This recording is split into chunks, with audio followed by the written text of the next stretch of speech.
right, listeners, welcome to episode 0 of the Couch Command podcast, where we journey through geekness, brought to you by popgeeks.com. I love that website name. With me today, I have Sabrina. I'm always here. I'm here forever. Can't get rid of me. You may have heard her at the StarGate podcast we've been doing. We also have with us today, Matt. Hey, how's it going? Cool. Lastly, we have with us my longtime friend since freshman year of college, high school. We're that old. Max. Yes, we are that old. Hey, everybody. It's good. Really good to be here. Cool. I've been wanting to do a just science fiction geek podcast for a long time.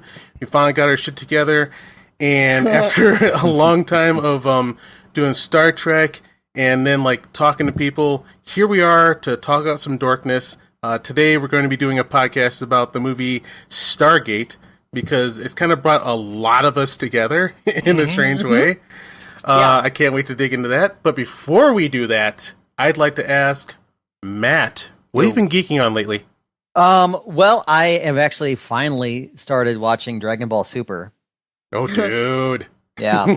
I just forced my way through the first part of it with Beerus? Beerus, yep, and Frieza resurrected, and I just got to the tournament.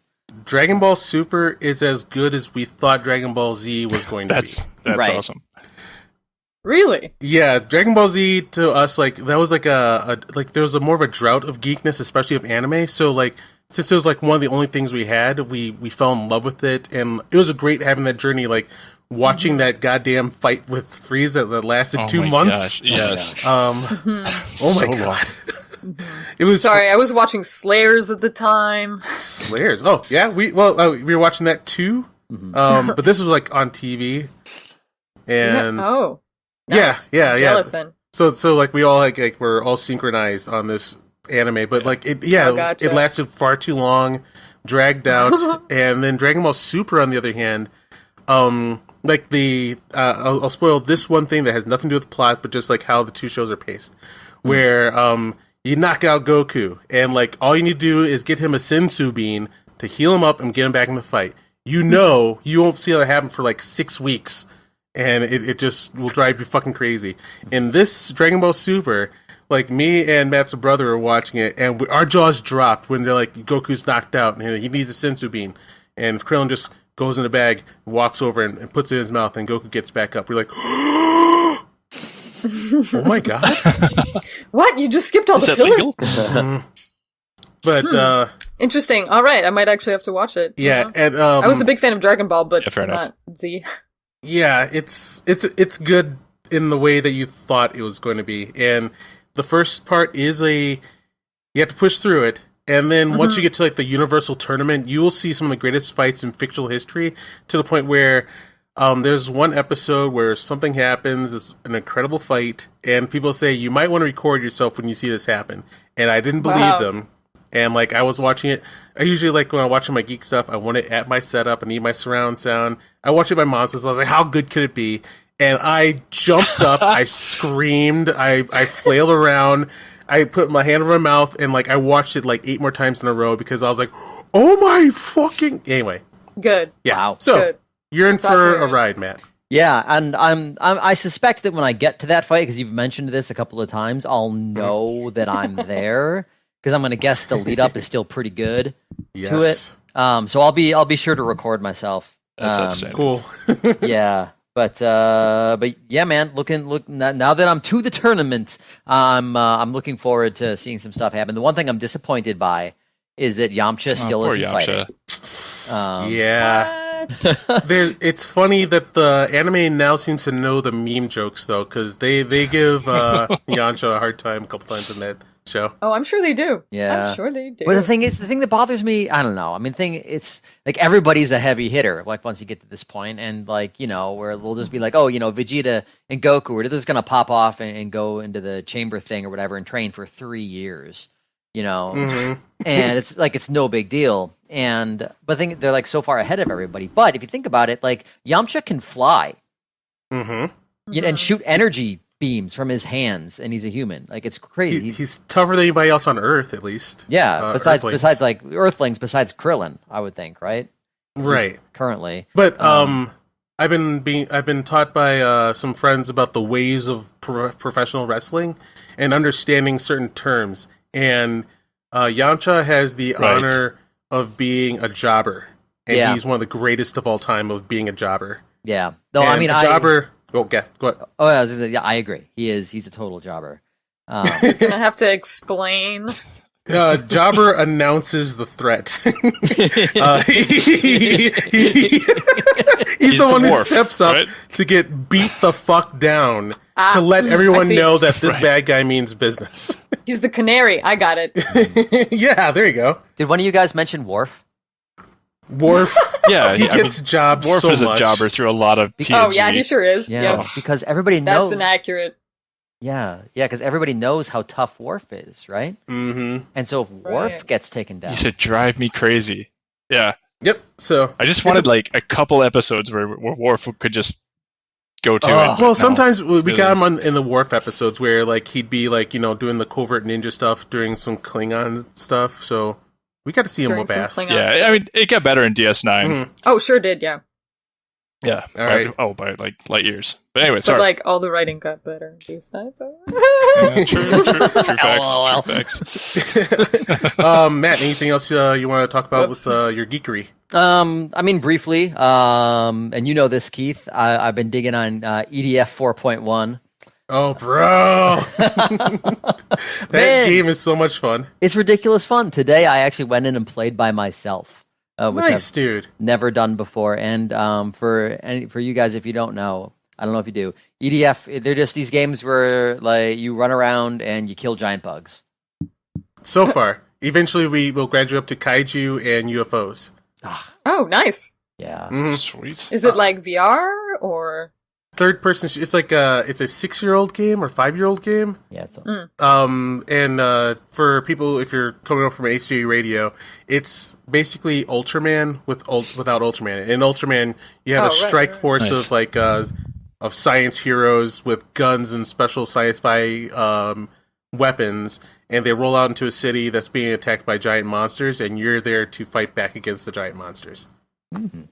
yeah. And yeah, it's you and up to 3 other friends, and you can pick like a jetpack chick, a dude who can call vehicles, a guy with guns, and the guy with the bigger guns. Guy with guns and guy with bigger guns. Mm-hmm. Good. Yeah, it's a lot of fun and pretty hilarious. Yeah. Is there an advantage to being like reasonable sized gunman versus gigantic gunman? Because like, why would you just not take the bigger guns? The gigantic gunman frustrates me too much, so I haven't seen how good that part is. I don't know, Alright. Doc, did you? Yeah, Matt, Doc? I briefly used Giant Gunman, and they have like these huge suits of armor, and they're super slow unless you're using Oh, okay, like, they're their glaciers. Right. Okay. yeah, Jump totally. jets, though. Yeah, Of course. so like the firepower comes at a disadvantage, and then like the jetpack women, very fast, very mobile, decent, Die easy. die easy. You got it. Yep. Mm-hmm. Yep. But like glass- they can, fly away, and they got the distance. Sure. They're like the like assassins from Half-Life. They jump around. They're whoopee, but smack them once and they die. basically. And the gun guy is the even between all of them, Yeah. with the biggest, badass, most killer guns. All right. Yeah, that makes sense. And then the person that calls the things down, that's an aerator, and that's what Keith's been using a lot. And Yes. really, what I've found is it's very hard starting out because Yes. almost nothing you have is an actual weapon. Okay. I started trying to use it. Yeah. I had something called a limpet gun, and what that does is it marks other things for other people to kill. Like- No. You shoot like a splat of something, and then if you right click, then that splat explodes. Oh, really? Yeah. Dang it! It is not easy to use at first, but once you get like turrets, then it's on. You're a god among men. You can just lay waste, and then also you can finally get power armors, and eventually you can get like skyscraper sized giant robots. Yeah, that sounds awesome. Mm-hmm. worth putting in the work. But yeah, so those are my two main things I'd say that I'm geeking out on right now. Keith. Right on. Max, what have you been geeking on lately? So I'm trying to finish a certain book series, and it's amazing. And I won't. I think three-body problem. Okay. Three-body problem. Right, exactly. Oh, is that it? Yeah. It's actually the next thing I'm reading after the book that I'm reading now. You won't be disappointed. Girl. It is a lift to get into, but it's amazing. But that's not a problem. Okay, excellent. That's not a problem. Yeah, but the first book is deceptively boring. Yeah. First two Yeah, books, and I then think. so what I found is that is like the back end of it is like you like work to get through the first two books, right? I'm like halfway through the third one. And it just feels like such work, and you're like doing your homework through it all, and then like you hit some certain tipping point in like maybe the last 20-25% of the book, and then you're just like, what, I'm done. It just like blasts through, and it's just like a wild, intense ride through the ends of both of them. So I love them both. The third book is much different, but and it's good all the way through. It's just fun, and I'm just with COVID, quarantine, everything. It's feel hard like to finish anything, but yeah. Right. I feel like it's almost you get a kind of Mr. Miyagi experience, where like you're like, what the You're fuck? just like, what am I doing with this wax on, wax off? Yeah, for so long, and I'm so bored. What are you doing? Oh my god! And then he shows you how to do it, and you're like at the end, like, what the fuck was that? And then like by the last book, you're doing full kung fu. Yeah, like call back to DBZ. It's just like I'm in like training in the gravity room over and over and over, and then like suddenly I'm flying. So like, that's great.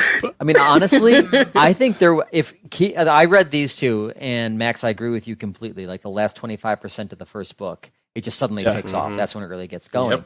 But I probably wouldn't have finished it if Keith hadn't said, like, yeah, a lot of people don't make it through the first part. Keith is all about shaming on this book. Don't feel bad if you give up. I'm like, oh, I'll show you. Yeah. I'm going to make it through this book, even if it's what? That's not with the book. That's just that Keith knows how to manipulate. Oh, I know. Exactly. I know. And I was upset. No. I'm telling the truth as well. Yeah. Keith, you're like me. I like bullying people. Exactly. No, I'll get DMs from Keith. Well, no, I'll get DMs from Keith like, hey, how you doing in the book? And I'm like, I'm making breakfast. Leave me alone. Okay, like I'm sorry, but like after I finally like survived all three books, like hearing other people like say like things about it is just so much fun, and like I just can't wait for people to go, oh my god, and yeah. I'm totally with you. I understand how satisfying it is to have people like chat you up and like live blog you about stuff that you introduce them to. Like, nothing makes me happier. But also, I'm laughing at the idea that you thought you could put the three of us in a podcast with you, and it would end up into us kind of making fun of this. I'm honored that now this is on display for everyone to hear. The great thing is, I know Keith so well. Like, I know the giddy expression he has as he's like typing these things to me. I'm like, oh, just wait, man. Yeah. Sorry. So, but okay. Go ahead. All right, so you can launch into more three-body problems if that's your thing, Keith. But like otherwise, we'll be here all day. Of course you will. But otherwise, Keith hates this. I watch a lot of TV while I'm washing dishes, like on my phone. On his phone, and like that gives Keith cancer. But yeah, so I know, right? So I'm getting through the Expanse, which I love the books, and it's been ages since I watched the first couple episodes, and I was like, okay, well, I'm just gonna hit this when I can just power through sometime, and it's been like 2 years, and I'm finally into it again, and I love it. It's just like a good, realistic sci-fi, and I miss being in spaceships. But then, what that's like. Just like there's this dearth of good spaceships around, or creative spaceships, and flying on space is good to be in. But otherwise, I'm doing a lot of geeking out with my boys. I just got my sons into Avatar, and that is so fun to watch from their eyes. Let's have another episode to talk about Avatar. Oh my god, it's the best. We'll do that. Keith, I don't know if that was you or somebody else who posted like Avatar is the gateway drug to harder anime, and that's I can see Liam like developing a habit already, so that's fun. Oh my god! So I've got two boys. Liam's 9, Neil is almost 5, and they look like identical copies of each other, but they're very, very different. Like Neil, the little guy, is like this like little dwarven battle rager, and like Liam would be like the elf, the elf wizard archetype. I would say Liam is like Liam is very Vulcanish, I think. Yes, yeah, he's like an engineer type, and yeah. Oh my god! And then the other boy is a straight up berserker, can't stop. Who hates Decepticons? So I mean, so he fights for good, but he fights hard. But yeah. So what about your RPG game, man? Though, it's going to be that kind of party. Yeah. So of course it is. So we've been hopping back and forth between systems. I think a lot of us are just we've got a Tuesday night crew that we get together. Right now, everybody's remote, and that's working pretty well over Roll20, which is I don't know, some work to get, like it's some fiddly work to get it set up, but it's a really good solid platform, especially when you've got somebody who knows what they're doing running into that. Yep. So that's good fun, and I'm just rocking around with a couple of the guys I've been gaming with for quite some time, so we know each other and our kind of little ticks and how to play off each other. What systems are you guys jumping through? Yeah, that's what I was going to ask. So 5th edition is just kind of the it's mean to call it pablum, but all of us are like, this is easy. It's not quite what we want, but like we can just like get anything set up in like 3 minutes in it. And so it's not a deep system, and it just feels like generic, almost memed RPG. Like this is a role playing game, and yes, it's a granddaddy role playing game. It's Dungeons and Dragons, so it does Dungeons and Dragons things, but everything feels like softened up and super accessible Dungeons and Dragons. Cardboardy? So, right, yeah. I think that's a good description. So it's just a little bit nothing has quite the depth that I like, because I get real simulationist in my RPGs, and not that excellent. I'm happy to hear that. Okay. I have that problem.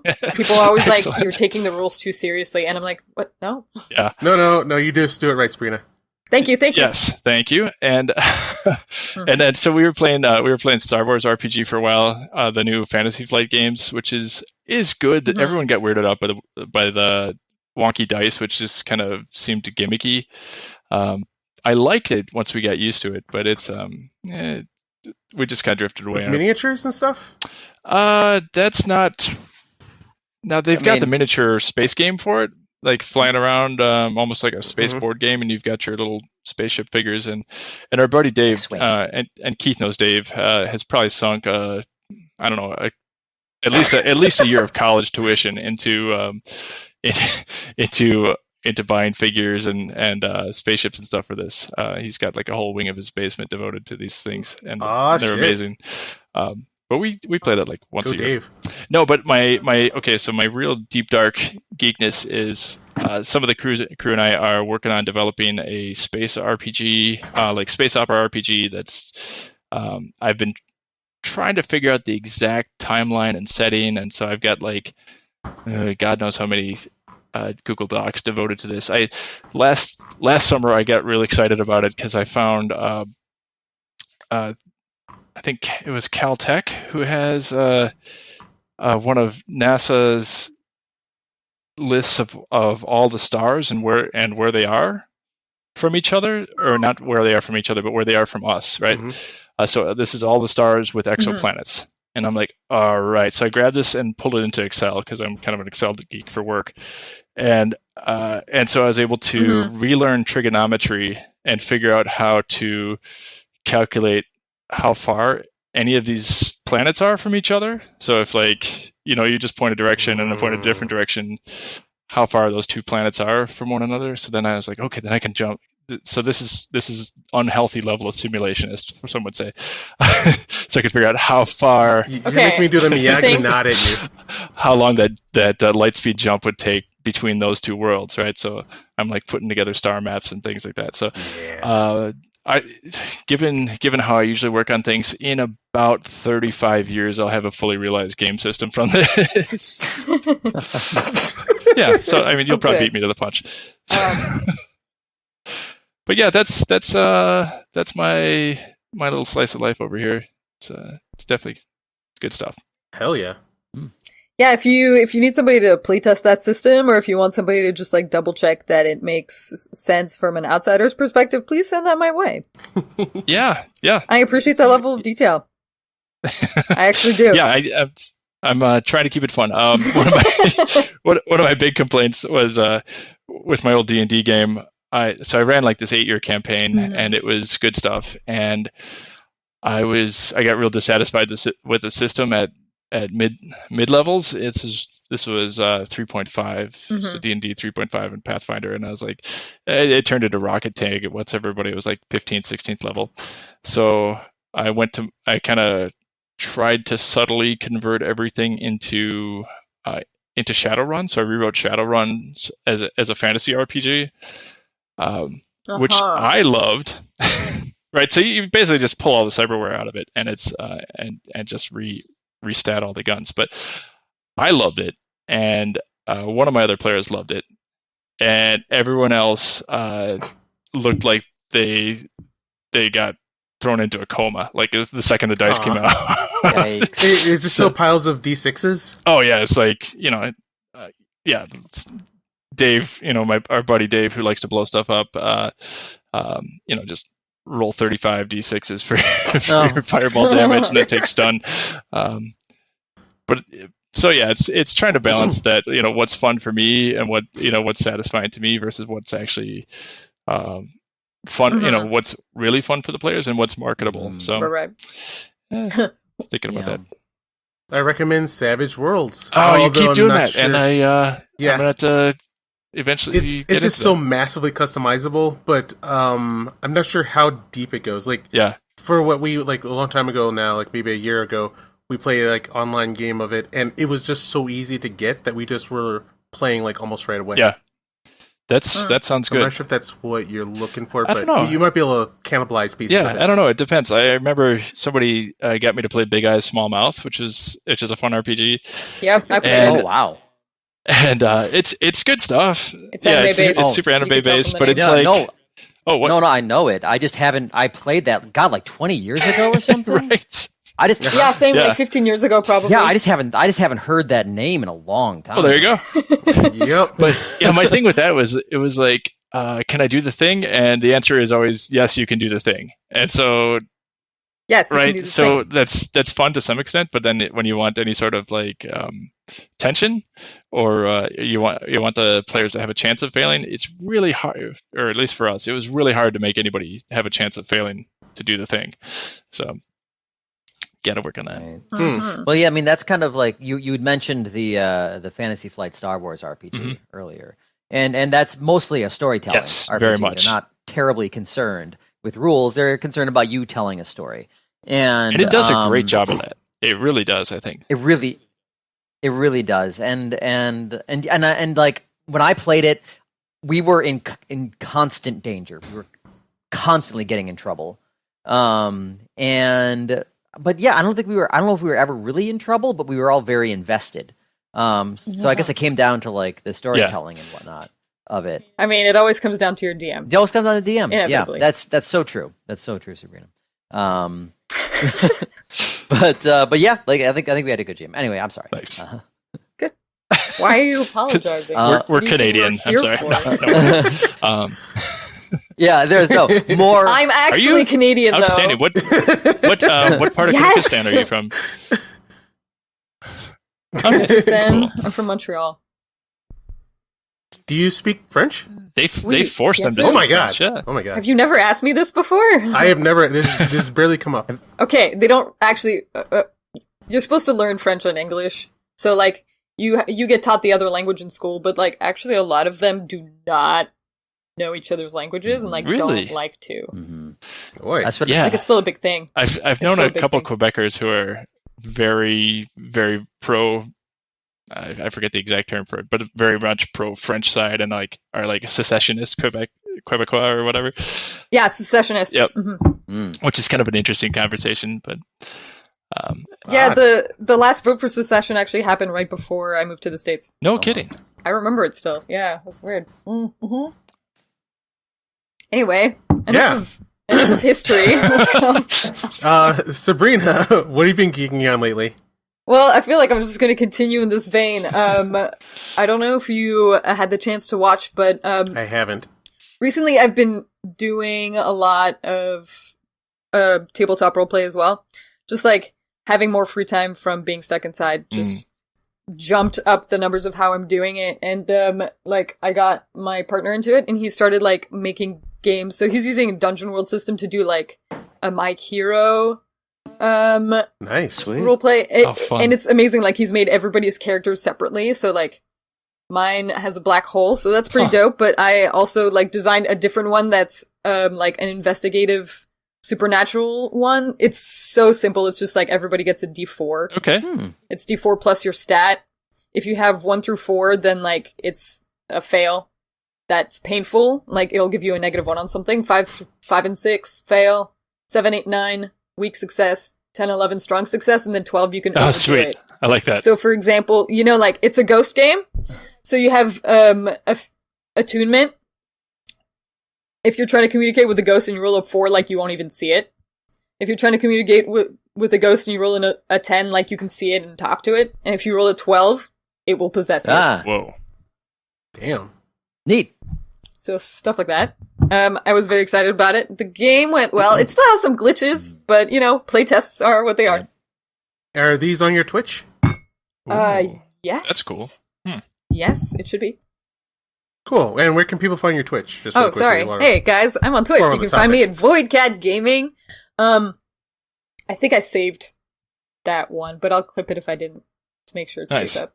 Please. Yeah. It was very exciting. Yeah. It has flaws again, but yeah.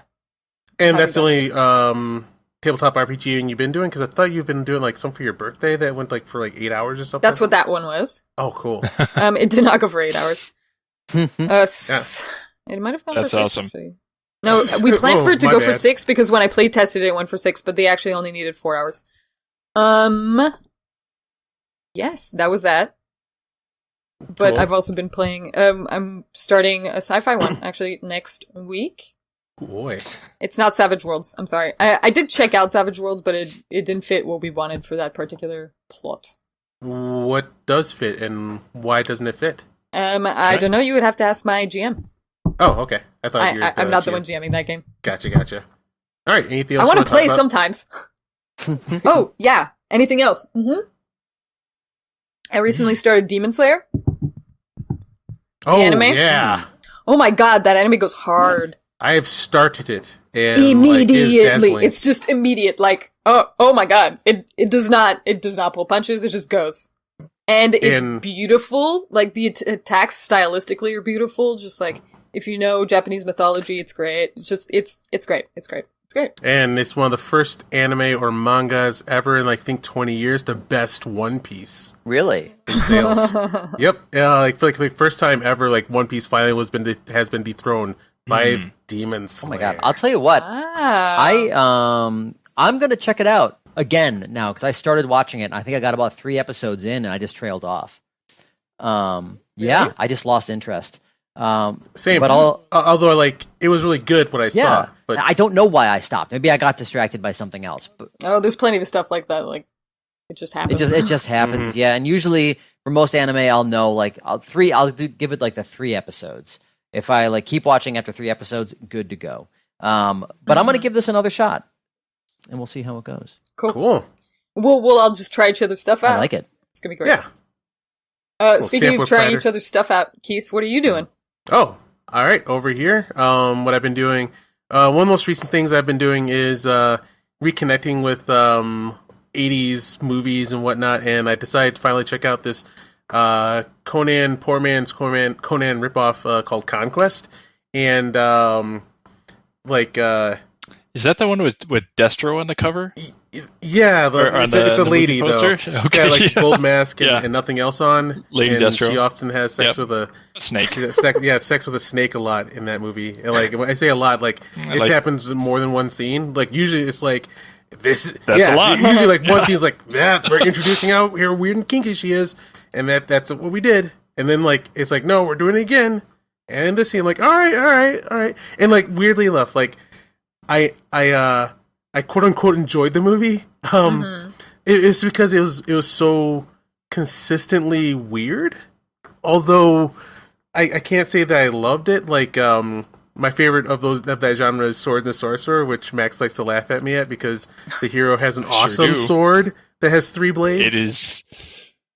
It is the most amazingly awful sword possible. Do tell. It's got 3 blades and 2 of them shoot off. It's awesome. Wait, what? It just gives me a headache. It's 3 blades that shoot. No, that's not cool. That's not what swords are for. Oh, apparently they are, because it works. Like, the bad guys, they don't walk away from that. But physics is different in that universe, I guess. So like, I love this genre, and then Conquest, I do recommend looking at it. It's just like you see people get ripped off in half, and I don't know. It was a weird movie. It was I enjoyed the experience.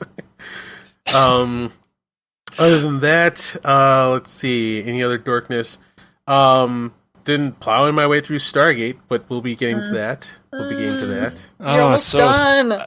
I feel so sad that you're like almost finished. Like I just wish that you could prolong it forever.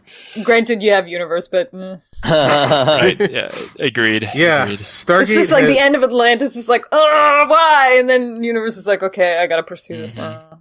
Yeah, I can tell. Like all these things are dropping. Atlantis, like, wow, this show could have gotten even better.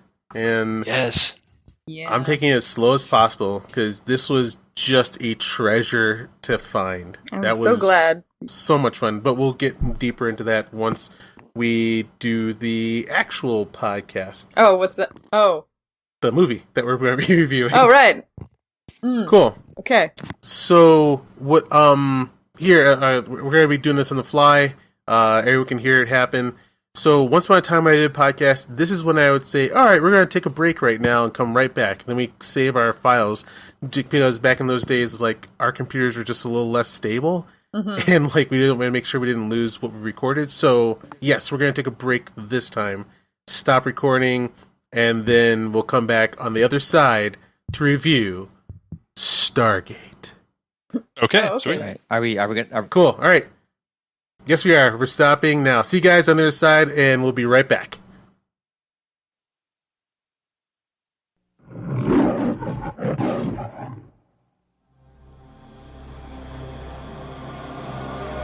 It has been buried for thousands of years. A mystery. A secret. A threshold to the future. Where'd you find this? I've never seen anything like this. One man will break the code and open the door. Well, this should read Stargate. It was in front of us the whole time. The other will lead the way. Why are you here? I'm here in case you succeed. Jackson's identified the 7th symbol. Backup storage, reserve power, on. What is it? It's your Stargate. We've opened a doorway to a world we know nothing about. Thing has locked itself onto a point somewhere in the Kalium galaxy. It's on the other side of the known universe. Your turn now. They prepared for danger. Begin final evacuation. They expected the unknown. Stabilizing system. Initiated commencement sequence. But they could never have imagined this.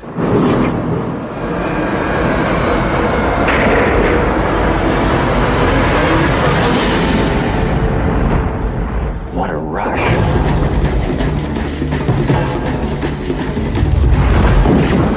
Stay right here and shoot anything that comes down that ramp. Your job here is to realign the Stargate. Can you do that or not? I can't.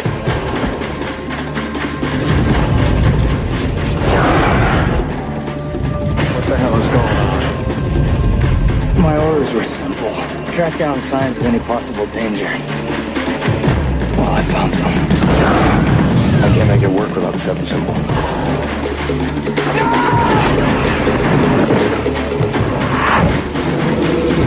We have to abandon base camp!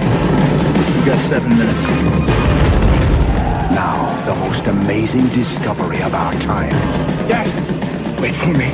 Is about to become the most extraordinary adventure of all time. Kurt Russell, James Spader, Jay Davidson. Stargate. A Roland Emmerich film.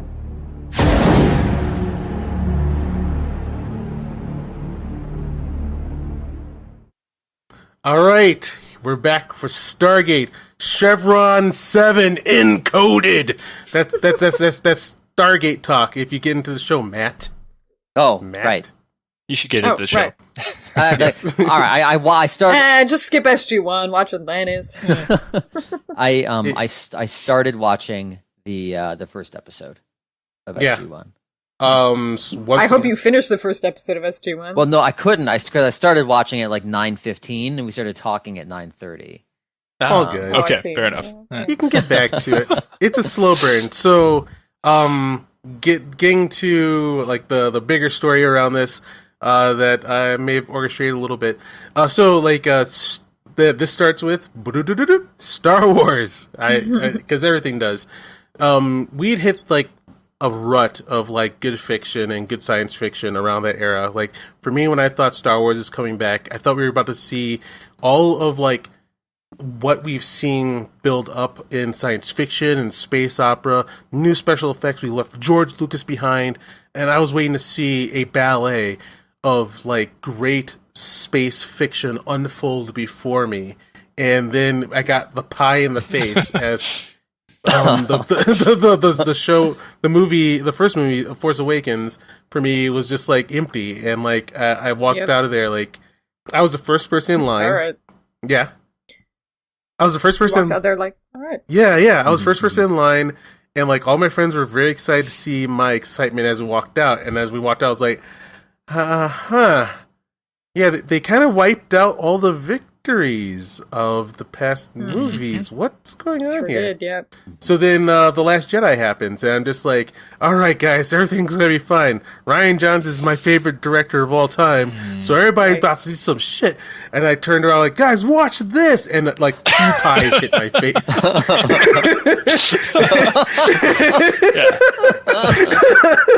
I just like started crying.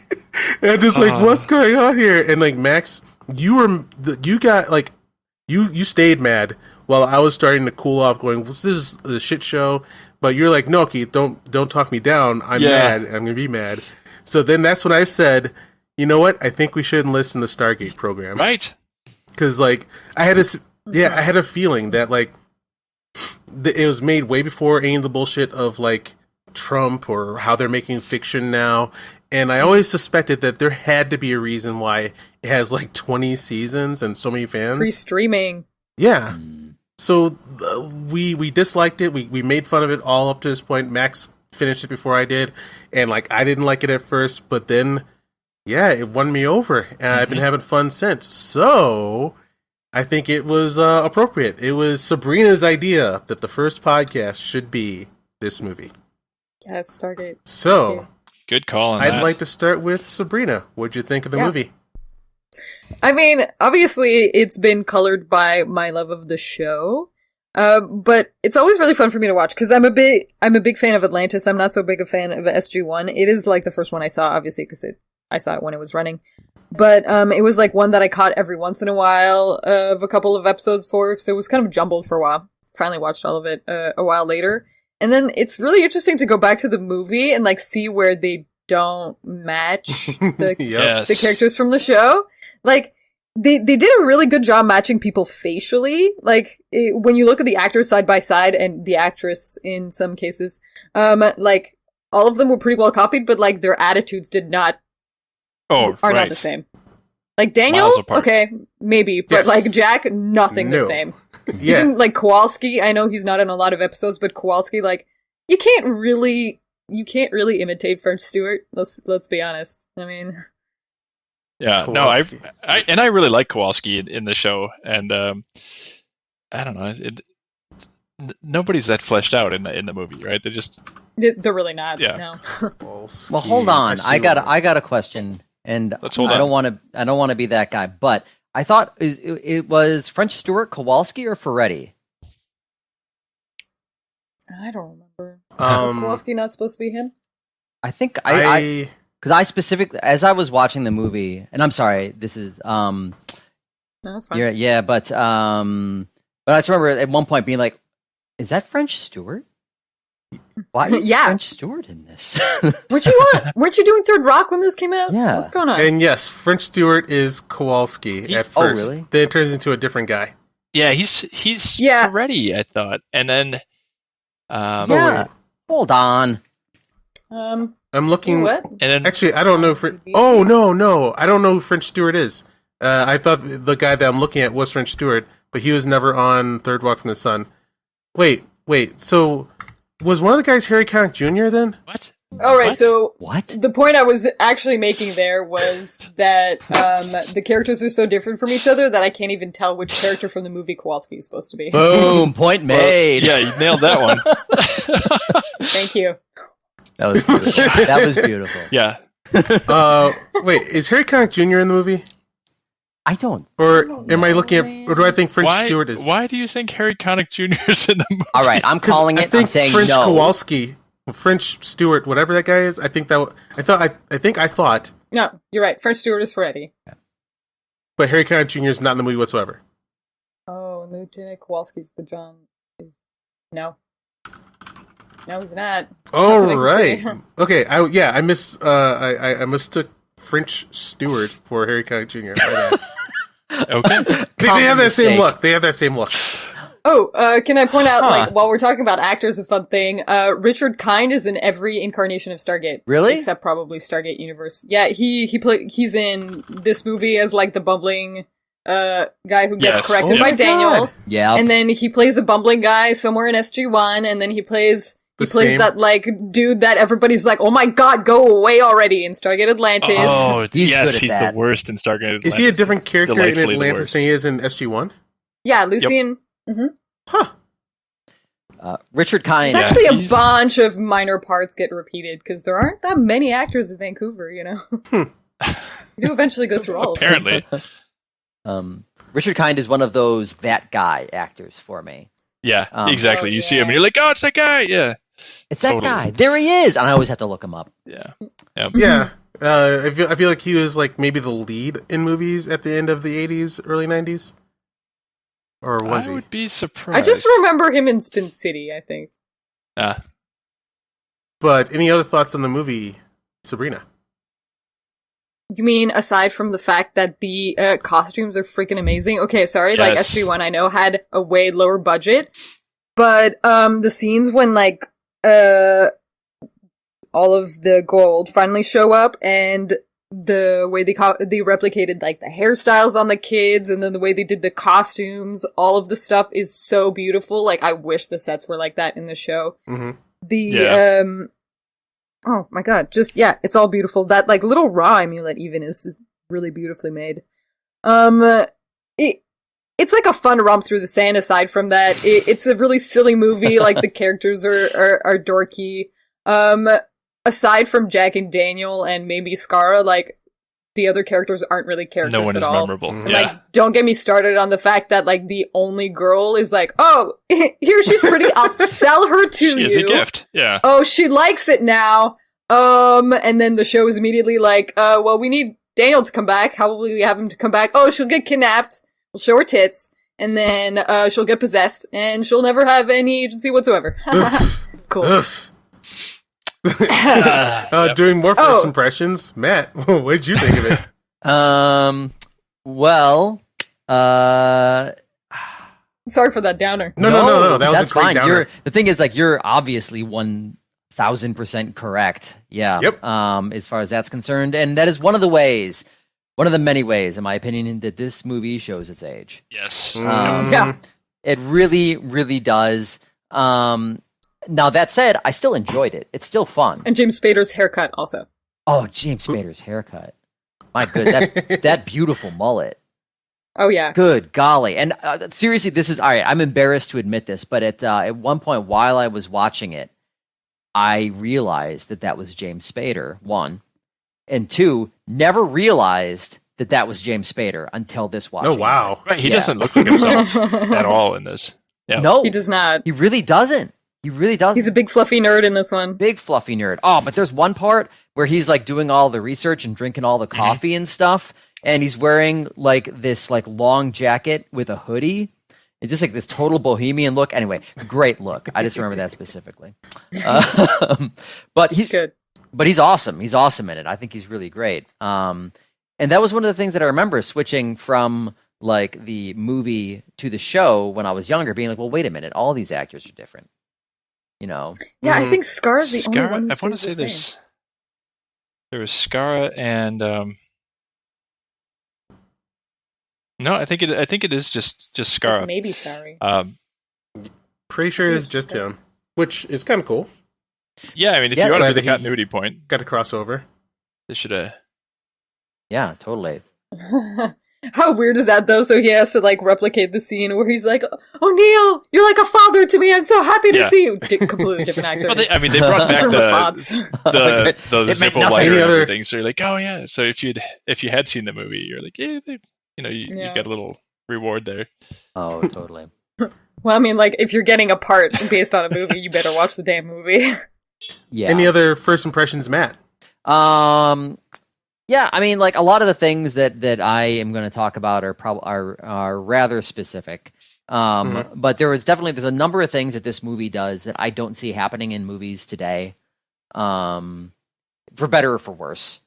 You know, and also just watching it, I don't know if it's because it's an older movie or maybe I just have a more critical eye than I used to, but I was like seeing all the plot points play out. I'm like, okay, well they did this right. because they need to get here, etc. And I don't know if that's because I just watch more movies now or if it's because it's an older movie or what. But a lot, so it could be all that, but a lot of those really, really stood out to me. And yeah, the one Muppet, the Yak, there's basically just the one Muppet, right? Oh my god. Yep. He was a horse and a dog.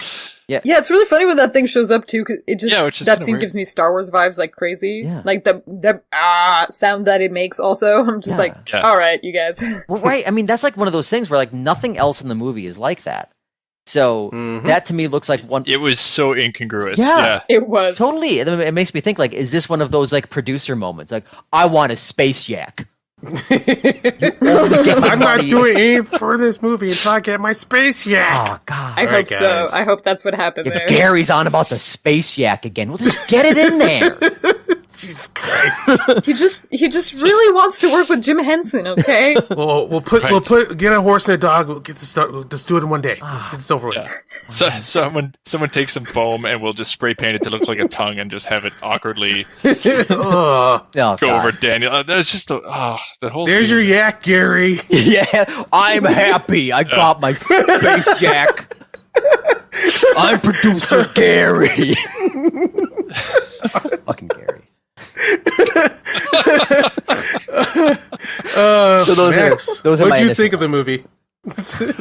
I think Matt was kind of alluding to this. I think the whole movie it does seem like it's from a different time in that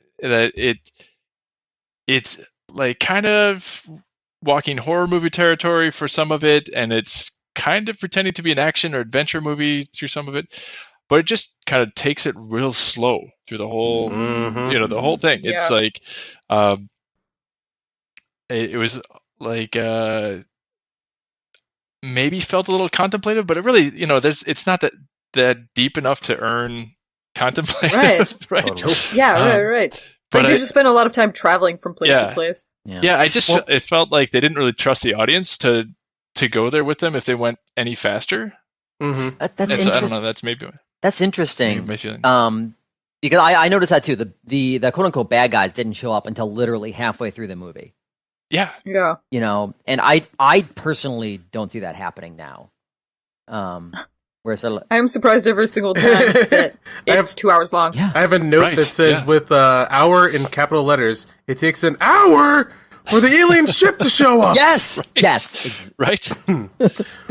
Yeah, but I mean, but I love the attention to detail on the set, and that's why that Space Yak is so weird to me. Like everything else looks so meticulously created, and then you've got this wonky slapdash Muppet that it's just like somebody had like a Fozzie bear that they chopped up and then like threw it on top of a horse, and there you go. There's your Space Yak. And it's that same actor who does like the head of the library in The Mummy. So it's just like I'm sure there's been another shot of him doing that, but with an actual animal. Yes, right. Yeah, it's nuts. It's weird. Yeah, so I mean, the whole thing just kind of felt like a slow motion walk through what could have been like an episode. But again, the characters so different from the characters I'm used to, and I went into this watching it again, wanting to get really really hyped up on it because I remember seeing this with my dad in the theater, and so like anything I saw in the theaters with my dad, that was our thing when I was a teenager. I have like really warm fuzzy feelings for, like, I even like Days of Thunder because I saw it with my dad, and that was a good movie. Is it though? I think so. But everybody says it is. Yeah, some on the outside. Anyway, it's the characters are so different and so thin. You've got Daniel, who's a geek, and he's a geek because he is excited about the things he wants to know, and he has allergies. Like, oh, okay, there's your geek. Yes, right. And he wears he's got glasses too. And he wears glasses. Oh, what a nerd! Allergies. Poindexter. Yeah. Like seriously, I did like that's something that Matt, the same thing like with the allergies, especially. I was sort of like, that's how they indicate that he's a nerd? One of the ways. It's like this guy has right, like only nerds have somehow popularity inoculates you from pollen. Only smart people have allergies. Right. I actually don't have allergies. Well, you don't? No. Is that a good life? Uh-oh, you're not a nerd. I guess you're not a nerd. I'm offended by that. I didn't make the rules. Sorry.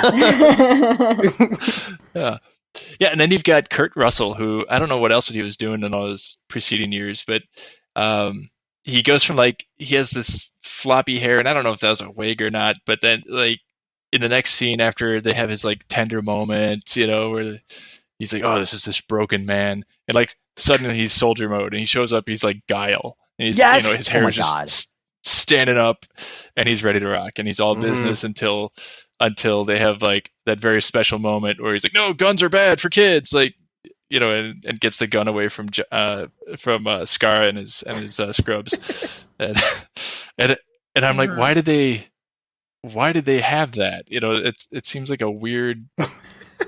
This is our way to show he has depth. Like that could have been like this really tragic, well-developed story, and then he went on to do that in Stargate SG-1 with Jack. But to me that's like if you're gonna have that be a hinge piece for his character, like that just seems like such a throwaway for it. Like why build not build in something easier to get to know him instead of having this like crushing, like awful part of his history that they just kind of barely hint at, and then like have that 3-second moment later in the movie. I can answer that question for you though. I would love to know. Please. Okay.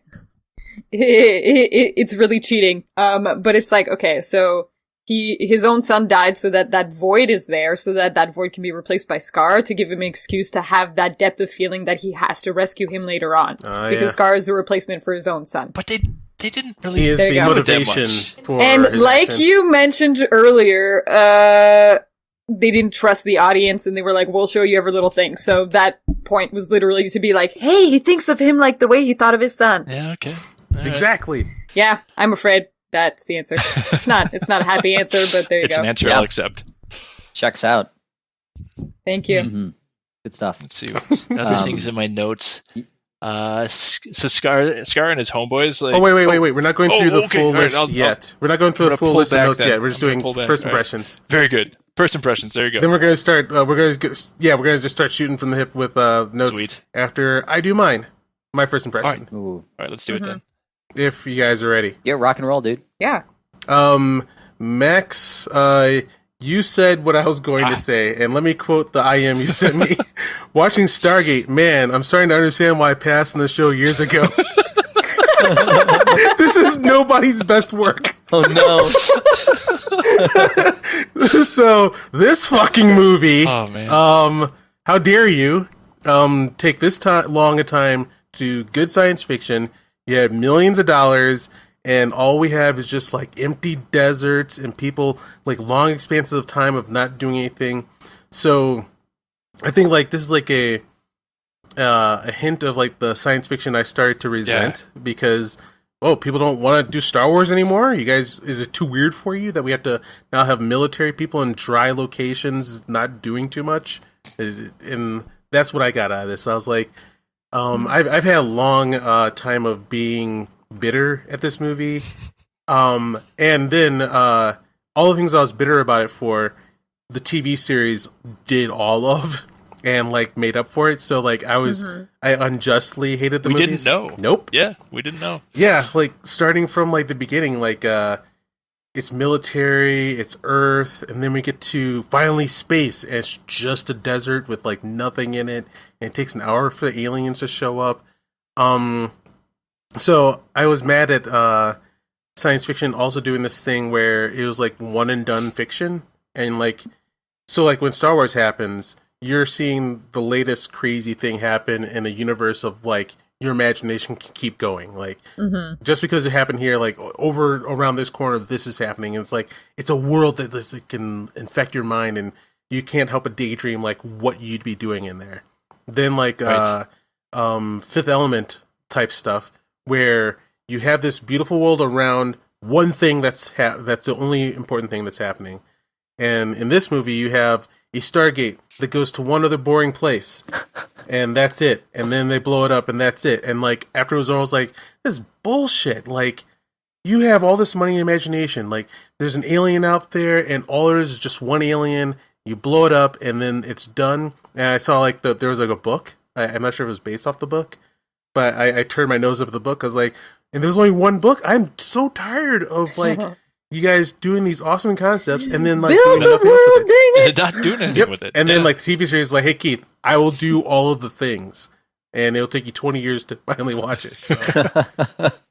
But we're so glad we did. The movie I found, the movie I found very frustrating and weak on all the awesome concepts it could have done that they ended up doing like mad in the TV series. Yeah. But it was very stylish. Go, Max. Hello? I don't hear him either. Uh-oh.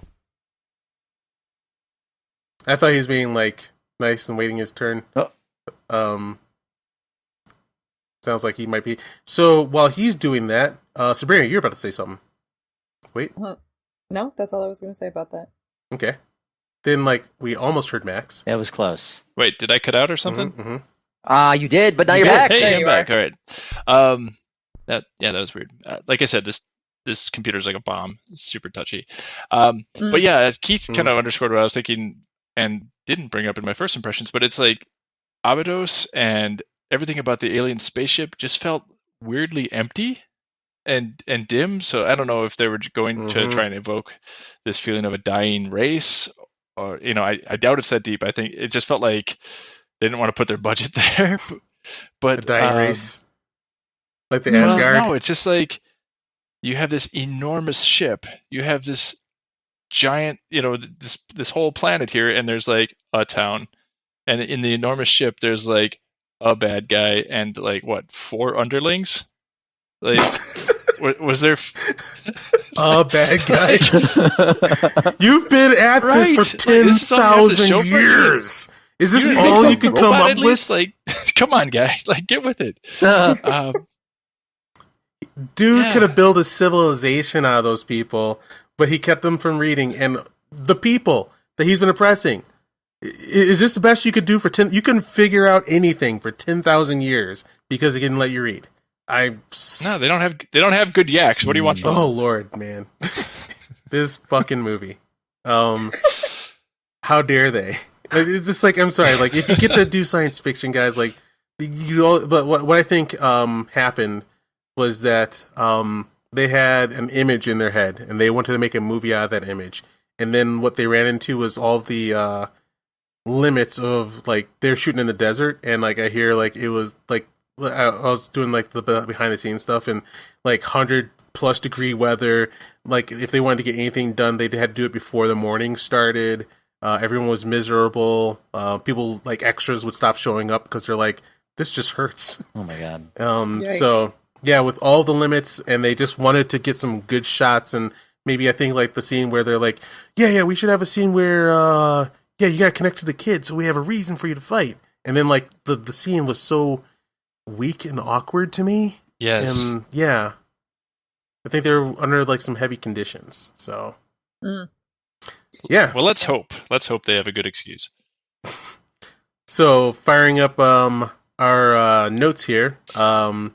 Sabrina, do you have any notes? I actually don't. All right. Do you have anything you want to talk about? Don't about? worry, opinions will pop up. I already yelled at the one that I hate the most. Really, the thing I love the most about this movie is that it led to the show. Yes. You know. Although, I think I like James Spader more than Michael Shanks. In regards Definitely. to Daniel, I think, for everybody else. Like, I liked Michael Shanks more when I was younger. I'm not... After my acting training, I watched it again and I was like, I don't really believe anything he does anymore. I was not a fan of his character whatsoever. I'm not a fan of Michael Shanks, yeah. I'm afraid not. Let's see. Matt, what's your first note? Oh, wait, no, sorry, really quickly, I wanted to say, sorry, I apologize for cutting you off. But James Spader, some of the fun facts about this movie, James Spader hated it. He thought the movie, the script was crapped. Well, he's not wrong. Nope. He's not wrong. He did this, he was in this movie only for the paycheck. Like, he's like, I got bills to pay, so. Oh. And he thought sci-fi was dumb, so he was just like, I guess I'll do it. So that's his mindset doing the movie. Wow. Mm-hmm. Well, he still delivered a great performance. Yeah, actually, I thought it was pretty good. Mm-hmm. He's a professional, you know? Yeah, that's right. You got to do it. Hey, a lot of times when I'm doing my job, I'm not having a great time. Mm-hmm. Right, exactly. But that's in fact, most of the time, I'd rather be somewhere else. That's how it goes. So that was a job. That was a job for him. Not atypical. So Keith, was that it? Or Yep. That was my now Matt note. Okay, my first note is that I am glad that movies don't have long intros like that anymore. Yes. Why is it so long? And it's that trope, that late 80s, early 90s trope where you're like going through valleys of something that looks like something, and then it backs up and it's, then you see what it is. Like I remember Batman was the first time I ever saw that happen, the Michael Keaton Batman. That is a trope of like all the 80s movies ever that makes me chuckle each time it happens, where they take up your fucking time. They're like, you ain't going nowhere. So yeah, what are you gonna do about it? Here's this guy who did this, here's that did this. Yeah. And at a certain point while I'm watching it, I'm just like sitting there struggling, and then I realize, oh wait a minute, I can fast forward through this. Ta-da! Why am I watching these? You did it? Yeah, I was like, I remember the plot well enough. I did fast forward through some bits. I'm just like, I fast forwarded a bit through the intro. Absolutely. I rewatched it like a year or so ago, so I was like, You're good. Sorry, Keith. No, it's funny too. I wanted to experience the frustration, so that's why I did. But that was my first note. How are we doing this? We're just gonna go through the whole dang thing, or we're gonna go back and forth. What do you want to do? If we can like jump around, but like if you like say that note, then you're like, but I really want to touch on this next one. Feel free to do that. All right. Well, but if you want to pass the mic, well, I'll do one more, and then we'll move on. And that's still near the beginning of the movie. They just let that little girl take that amulet. Is this how archaeological dig sites were in 1923? Yes. Listen, this is how they are, right? You have like the three Swedish people who just run and pay for everything, and then they get to have everything, and then they bring everything home, and then it gets put in museums. And that's how how it all works until they discovered ethics, and then they change a bit. I mean, not even, you're laughing, but Egyptologists have to be very specifically allowed into Egypt to study, and they don't let just anybody in, specifically because so many of their stuff got looted. Yikes. It was actually, no, you know what? Now that you mentioned that, it was a free-for-all back then. Mm-hmm. And it was to the point where people just would have mummies. Just hanging around, yeah. Seriously? Yes. Yeah. Yeah, they would have oh my gosh, they would have unwrapping. This is awful. I'm sorry, but they would have unwrapping parties. Holy hell. Yeah. That is a thing to look up. Yeah, so oh my god, so many curses. Just earned. A well-earned You had this one coming. Curse. But so yeah, I think Sabrina, yeah, exactly kind of like what you sparked there. Yeah, that probably would just happen. Like that amulet sitting out there. Oh, you know, daughter of Swedish guy who's paying for everything, take the amulet. Yeah. It's depressing. Quite. And it makes you think, like, how many, like, artifacts were just lost? How much of history has been lost through just people grabbing toys off the floor? Oh, my goodness. Yeah. Untold. But I will, after that one, I will pass the mic. Cool. Max, what's your note? My next note is Jimon Hansu is one of the Jaffa or gods. I guess they didn't call him God Jaffa in the movie. Jaffa. But I was just glad to see him. I'm always glad to see him because he was great in Gladiator, and I have inordinate love for Gladiator. Good. So, but no, I just kind of love some of these little very 90s like artifacts, like the weirdly robo voice of the Malp of that little ride-along drone thing that is like I know they had better digitized voices at that time, but they wanted to like really underscore that, hey, this is a high-tech computer thing. So here's your wonky which scene did this happen? Johnny Five voice. The little autonomous drone thing that they had going with them, on the crawler. Gotcha. They call it a Malp in SG1, but it had a voice, I made that and it was telling them like, this is a breathable atmosphere, but it was I can't do the computer voice, but it was a very, I would say 80s like digitized computer voice, like and just so over the top, but it just made me smile because I'm like, when O'Neill said we're sending the probe, like in my living room, I pushed up my glasses. It's called a Malp. Exactly. It's a Malp. So anyway, yeah. And then I had some notes about Shao. I guess she's called Shaori in that instead of Shari. But her being offered as a gift to freaking Daniel because. And they continue in the show. But you have to take her because otherwise we will be offended. All right. Right, yeah. Clearly, I must. That's what we do. Yeah. But then, like, Skara, who's her brother, and like, his scrubby friends are all kinds of pervy about it. I'm like, dude, that's your sister. What? Yeah, dude, weird. Why are you so cool with this? Oh, my gosh. But, yeah, that whole thing was... And like... Daniel never comes out and says it either. He's just like so super awkward about it, which I guess is like underscoring this guy's a nerd and he's uncomfortable with sex and he's like right. It's all built into like very 90s nerd tropes too. Yep. So yep. Good times. Absolutely. Right. Yeah, that was extremely cringy. Yeah, there are some things I'm glad are not in films anymore, and that's my god, that's certainly one of them. I mean, I wish I could say it was never in movies anymore, but it's certainly in movies less. It is. Right. Less. I also, on top of that, it's starting the trope of that women love Daniel Jackson for some fucking reason. Yeah, for some reason. For why? I'm like, you've got a Jack right over here. You've got Teal. You've got Sam. Which Sam should be pulling it all, Sam. Right? Yeah. Especially when John Crichton showed up. Oh my god. That makes sense. Exactly. I wouldn't want that man. Yeah. Beautiful man. Pass the mic? Sure. Yep. Pass the mic. All right. Let's see. So when I first started watching it though, I was like, oh my god, now that I'm a full on Stargate fan and I've been to the Pegasus Galaxy itself. This music is taking me away. Like, am I going to end up liking this movie this time around? Because actually, I think I forgot that I disliked it, and I was just like, oh my. Yeah, I was getting ready. I was like, "Oh, that music is right on," and then like the build up was fantastic. A good score will trick you.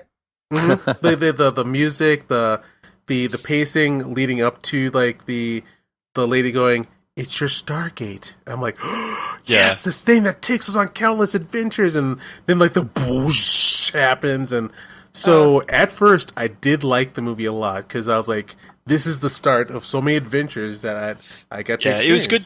It was good to see the Kawoosh, in its first form, and then the ring, the ring transporters that I love so much. Oh, I wish I had a way to just get up and down the stairs in my house with those. I love those. Oh my god! Just the best sound. Love that sound effect so much. There's a video on YouTube about talking about how racist it is for scientists to be like, these massive, amazing structures and complexity. There's no way these people could have made them. It had to be aliens. Where, they never said it about, like, Roman structures or whatnot. Yep. So, I thought that was kind of interesting. Like, oh, yeah, that's the start of this kind of thing, where you go to an ancient culture and say that it's impossible for them to figure out math. And luckily they've got a white guy to figure it out, so. Thanks, Dan Jackson. But yeah, then like I kind of wonder if like the guy who's in the memes that goes aliens, like how much how much does Stargate like start his like stupid career of bullshit? Keith, I actually one of my notes was like, wait a minute, is this where that ancient aliens guys like got all of that? I mean, this movie was pretty huge. Yeah. And I mean, that said, I think that like the whole ancient aliens thing, I mean, it's been going on for a while, but this really, it made me think of Aliens guy as well. And I don't know, I mean, it's sort of funny you mentioned that about the like, oh, well, they're not, old Greeks or whatever, and so how could they have done it? It's a different culture. I guess the way I always took that is that the Egyptian stuff was better, or like more advanced or harder to put together, the size of the stones, etc. Not so much like, well, this is on par with like the Colossus. But I mean, definitely agree.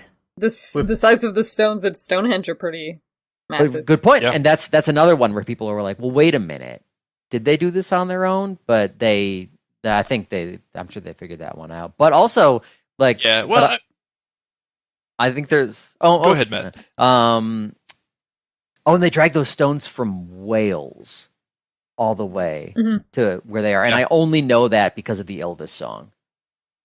The what song? There's an Elvis song called Stonehenge. You know Elvis? What does the fox say? Yes. I love.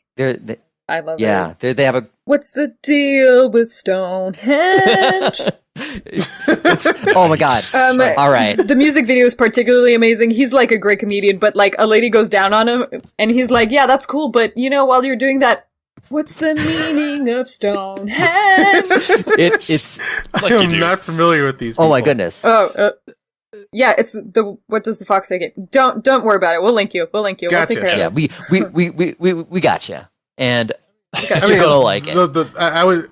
I would say the reason why they were able to do this is like they had nothing else to do back then. There was no comic books, there was no internet, there's no television. What else are you gonna do? Like, I got this stone here, man. And can't even argue about politics. They're just moving stones. Yes. Right. Just move stones. Yeah. No, right. I mean the ancient Egyptians had some badass math going on. Like they did. The more modern archaeologists have figured out how they did all their calculations and stuff, and they're like, yeah, all of this is totally doable by them. They were pretty wrong, and it was pretty racist to assume they couldn't have done this, but they just at least it gave us this movie. Yeah, right. Cool. So I mean, sort of. Thanks, racists.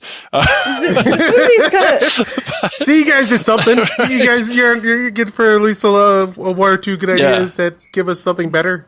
But they're kind of like wishy-washy about it too, because they're like, the pyramids were not built by the ancient Egyptians, but the gold did come down and find that culture already existed, and then they assumed the gods to be themselves. Like they were like, I will be Ra. So like the movie like doesn't even know which one it wants to do. It's a mess. Because it has one alien. Just the one alien. And to that one alien's credit, I kind of like him as an alien horror movie design. Like, he's because he's like a gray, or do you mean the guy who? He's not really like gray. Like just it looks like this mummified kind of weirdish, unusual. Are you not getting kind of a gray? But like an extended gray. Oh man, I was totally getting gray vibes from his OG form. Are we talking about Dorian Gray right now? Yes. The Ra has a painting in the top of the pyramid. So Gray's like your classic alien, like you'd find like on the cover of Communion. Oh, gotcha. Gotcha. But like the tall gray, not the really short ones. Yeah, like tall gray, smaller head, right? Don't the tall grays have smaller heads? Okay, yeah. Mm-hmm. Although that might be the perspective of them lording over everyone in all of the images there. Oh, that could be. Real quick, at the beginning of the movie, when Dan Jackson is talking about aliens, some guy goes, "Ha ha ha! You mean like Atlantis? Like that'll ever happen?" Oh my God. And then like it turned into Stargate Atlantis, was like one of my favorite TV shows of all time. But yeah, it's kind of cool that there's someone in his aisles making fun of Atlantis, which I'm not sure how connected that was to making the TV show happen. I'm sure it wasn't, but who cares? It's fun. That actually great coincidence. That kind of goes into one of my notes, and is it? I think that the room full of dismissive scientists is just like a single actor, or just like it's a group of people that they hire. Like, all right, we need a room full of dismissive scientists for this movie. Get them in there. They put on their hats and their long coats. They're like, all right, time to run that. Yeah, exactly. Like, Nick, put on your tweed. Preposterous. And that one guy stays like an uncomfortable like 3 or 4 beats too long after everyone else leaves the room, and he's like, no, I'm not even out. Takes off. I'll talk just to you then. Weird. Nah, I also think you're dumb. Bye. Let's see. Other balls that they drop. They mentioned that the planet they're being zapped to is on the other side of the universe. Mm-hmm. Yes. I don't like it when you throw terms like that around. Because, like, if the other side of the known universe, this is pretty big. Yeah, like I understand that most people don't care, I think, about that kind of stuff. But, like, when I hear it, I'm just like, hey, you can use whatever word you want, and, like, you can still blow people's mind. Like, maybe it's that far across the galaxy. That's still pretty far. But so, like, yeah, also, I was gonna say, like, yeah, go ahead.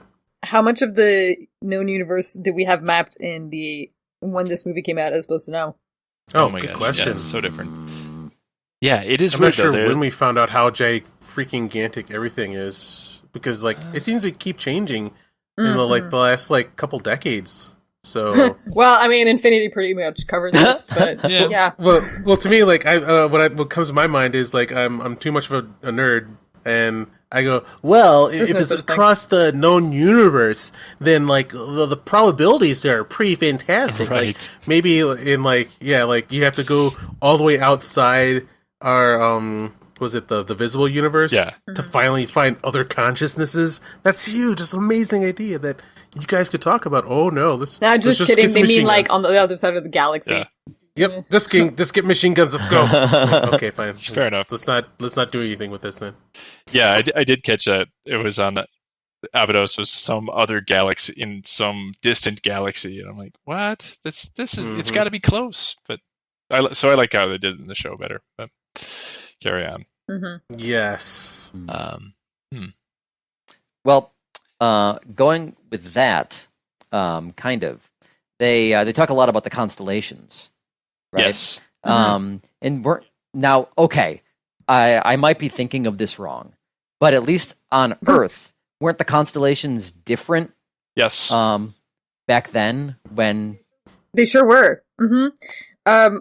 And they mentioned that like drift in Stargate. I think SG-1 probably not. And Children of the Gods mentioned it. Probably pretty early on, but applause. Yeah, actually, the show does a lot of like fixing plot holes like that. But That is an issue that I always have with Stargate. Just the way the world functions, you have to just be like, okay, forget it. They didn't think about it, whatever. But from every single one of those planets that you would be on, the star constellations would look different because all the constellations are in 3 dimensions and we're seeing them in 2 dimensions. So, like, the whole system of the symbols looking like certain constellations is bullshit anyway. Right. Oh, yeah. So there you go. It took me until Stargate made fun of itself when they said that all alien civilizations speak English. I was like, oh holy shit! I guess I'm so used to Star Trek where that's always explained away by universal translators. That my brain was like, don't worry about it. It's universal translators. Yeah. Wait, they don't have that. They even tried to cover that up. Fuck it, I don't care. I'm gonna shoot some machine guns and kill some aliens. Yep. Q. Max, any other notes? So I did think it was kind of funny that Skara and Nabe and whatever the other unnamed children they were. Oh hey, I've got a 5-year-old here. Hey buddy. What's up, Neil? I did find it kind of funny that they instantly figured out how firearms work and we're quick to employ them against the right. They're like, there's these metal things we've never seen. Yeah, we're gonna mess somebody up. Yeah, the way they shoot those bullets in the air too is very much like, yep, that's the thing that we would have in the movies in the 80s, sure, yes. But why would those kids do that? And why did everybody else duck? They heard the firearms and they just knew that they were bullets somehow, even though they've only ever been around energy weapons. Yeah, okay. Yeah, the 5 energy weapons in that pyramid. But yeah, it's just the zappy guns that they've seen a couple times. The zappy sticks, excuse me. Yeah.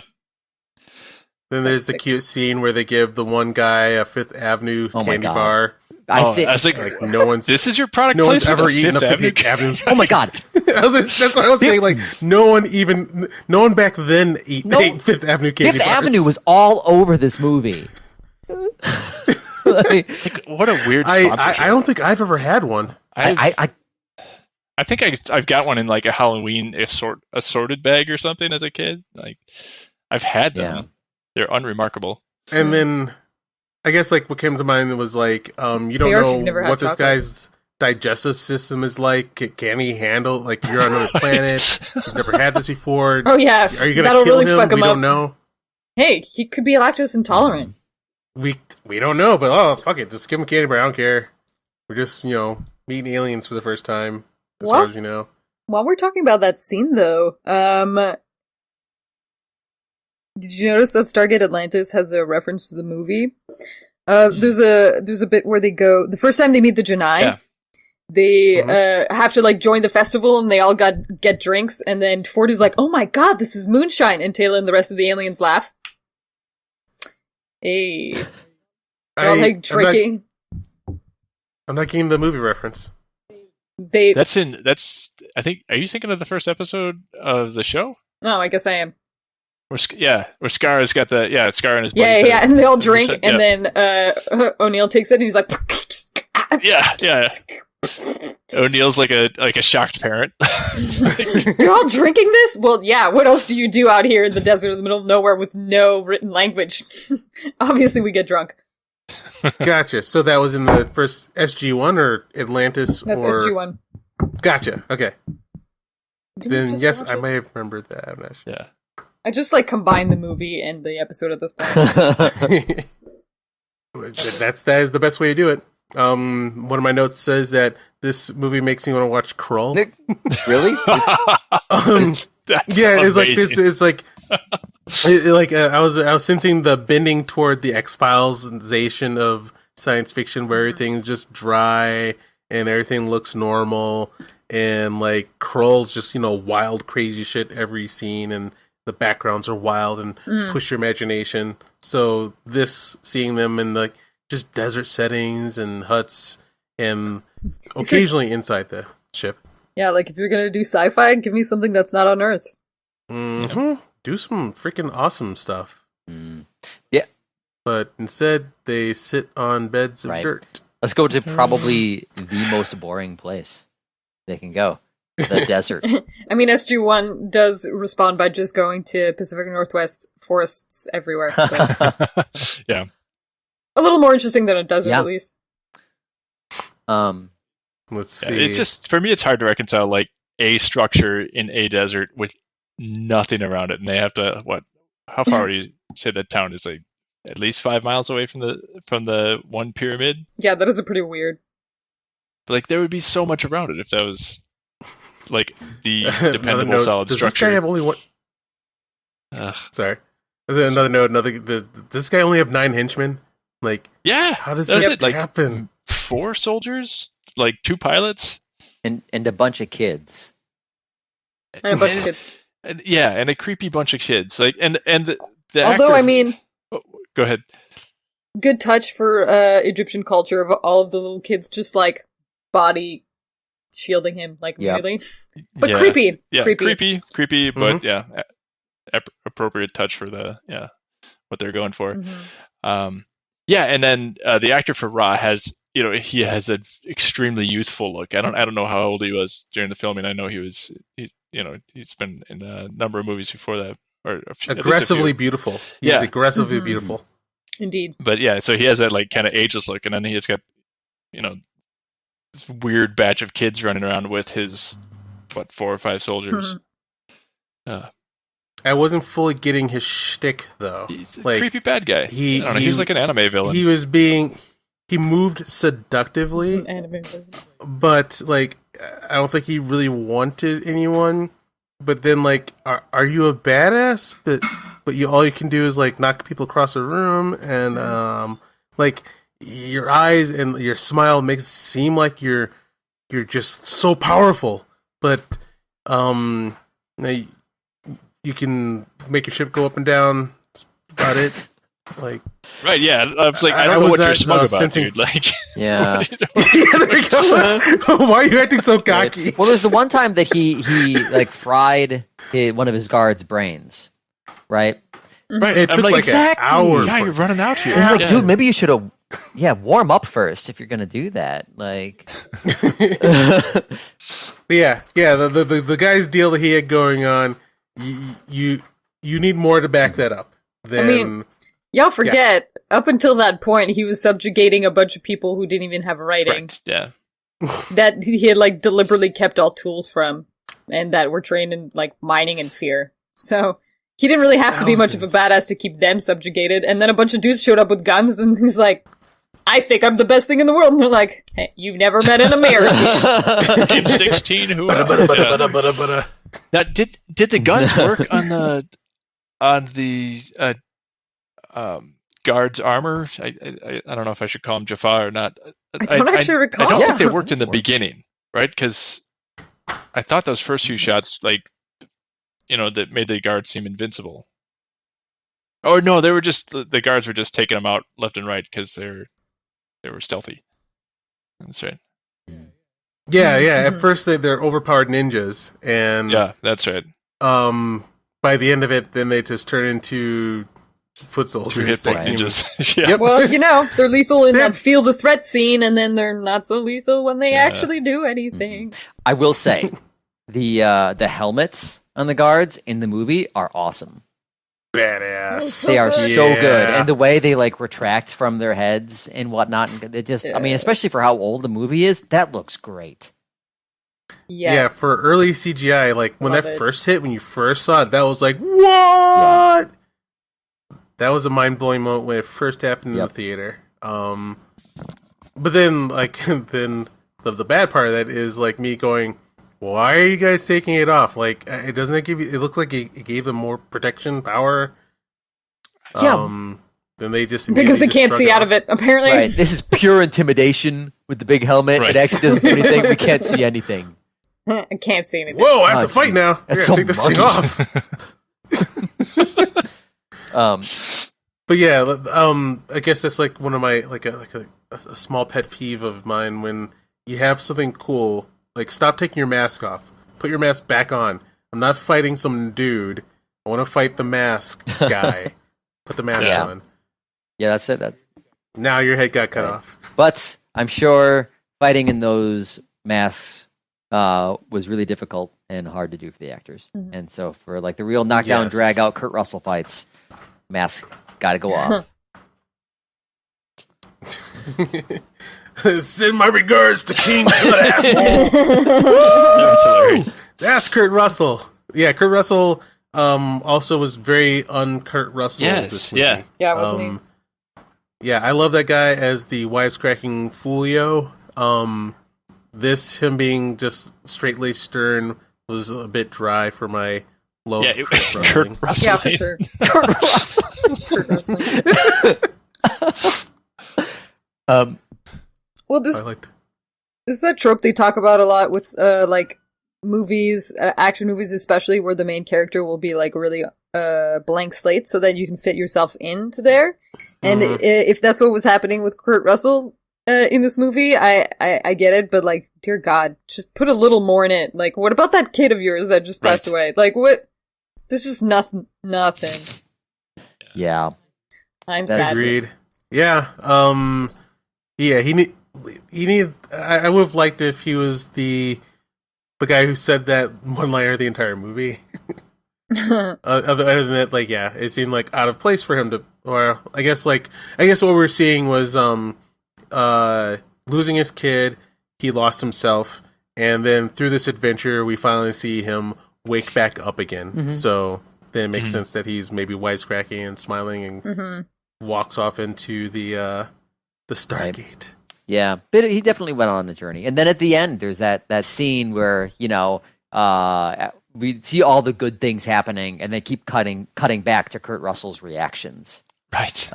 Which is, again, I think a very 90s trope, you know, like, you know, those two were kissing. Oh, those crazy kids. Oh, yep. But I mean, have you guys seen Escape from New York? Yes. I feel like Snake Plissken, like, he's pretty just kind of like gruff in there. Sure, yeah.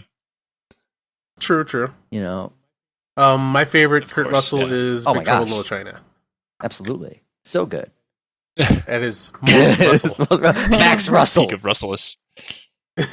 Have we all seen Big Trouble in Little China? Oh, yeah. Yeah. Just making sure. And listener, how about you as a point for the camera? Go watch Big Trouble in Little China if you haven't. Good stuff. Any other notes to crack off? Well, here's one. So when Jackson is in the car with the lady, and Langdon, she offers him that job, and he immediately turns it down, and I'm like, what? What are you doing? Why would you turn down that job? And she's like, well, I know the position you're in. Those suitcases right there, that's all you have. I know you've lost your job. I'm like, oh, he turned down that job so we could hear some exposition. Right, yeah. Mm-hmm. Oh. Yep. I thought, okay, I like that scene too, but what I was going to zero in on was how much it mirrored The Matrix, where I was expecting her to go, you know, you've already been down that road, Neo, as it's raining outside. And anyway, yeah, that's what came to my mind. I was like, oh, is she? No, she didn't say it. Oh, she kind of said it. That you have nowhere else to go, Neo. Yep. Yeah. That's it. Come with us. That's all it was for. And it was just glaring. Oh, yeah. What now? The people who made the movie are not Americans, so that might be why the American soldiers acted like they do, cartoonishly, assholey American soldiers, where they're just pushing around poor Dan Jackson like dumbasses. My God. Hey, nerd, science nerd, why don't you stop being a nerd? Do more science. Hey, Freddy, why don't you go pick on the nerd? Yeah, I'll go pick on the nerd. What are all these books for? We don't read books. Oh, God, yeah, let's push around the one guy who can get us back to Earth. Yeah. Let's do that. Isn't that how you were bullied in high school? People just knocking books out of your hand whenever they appear. Yeah.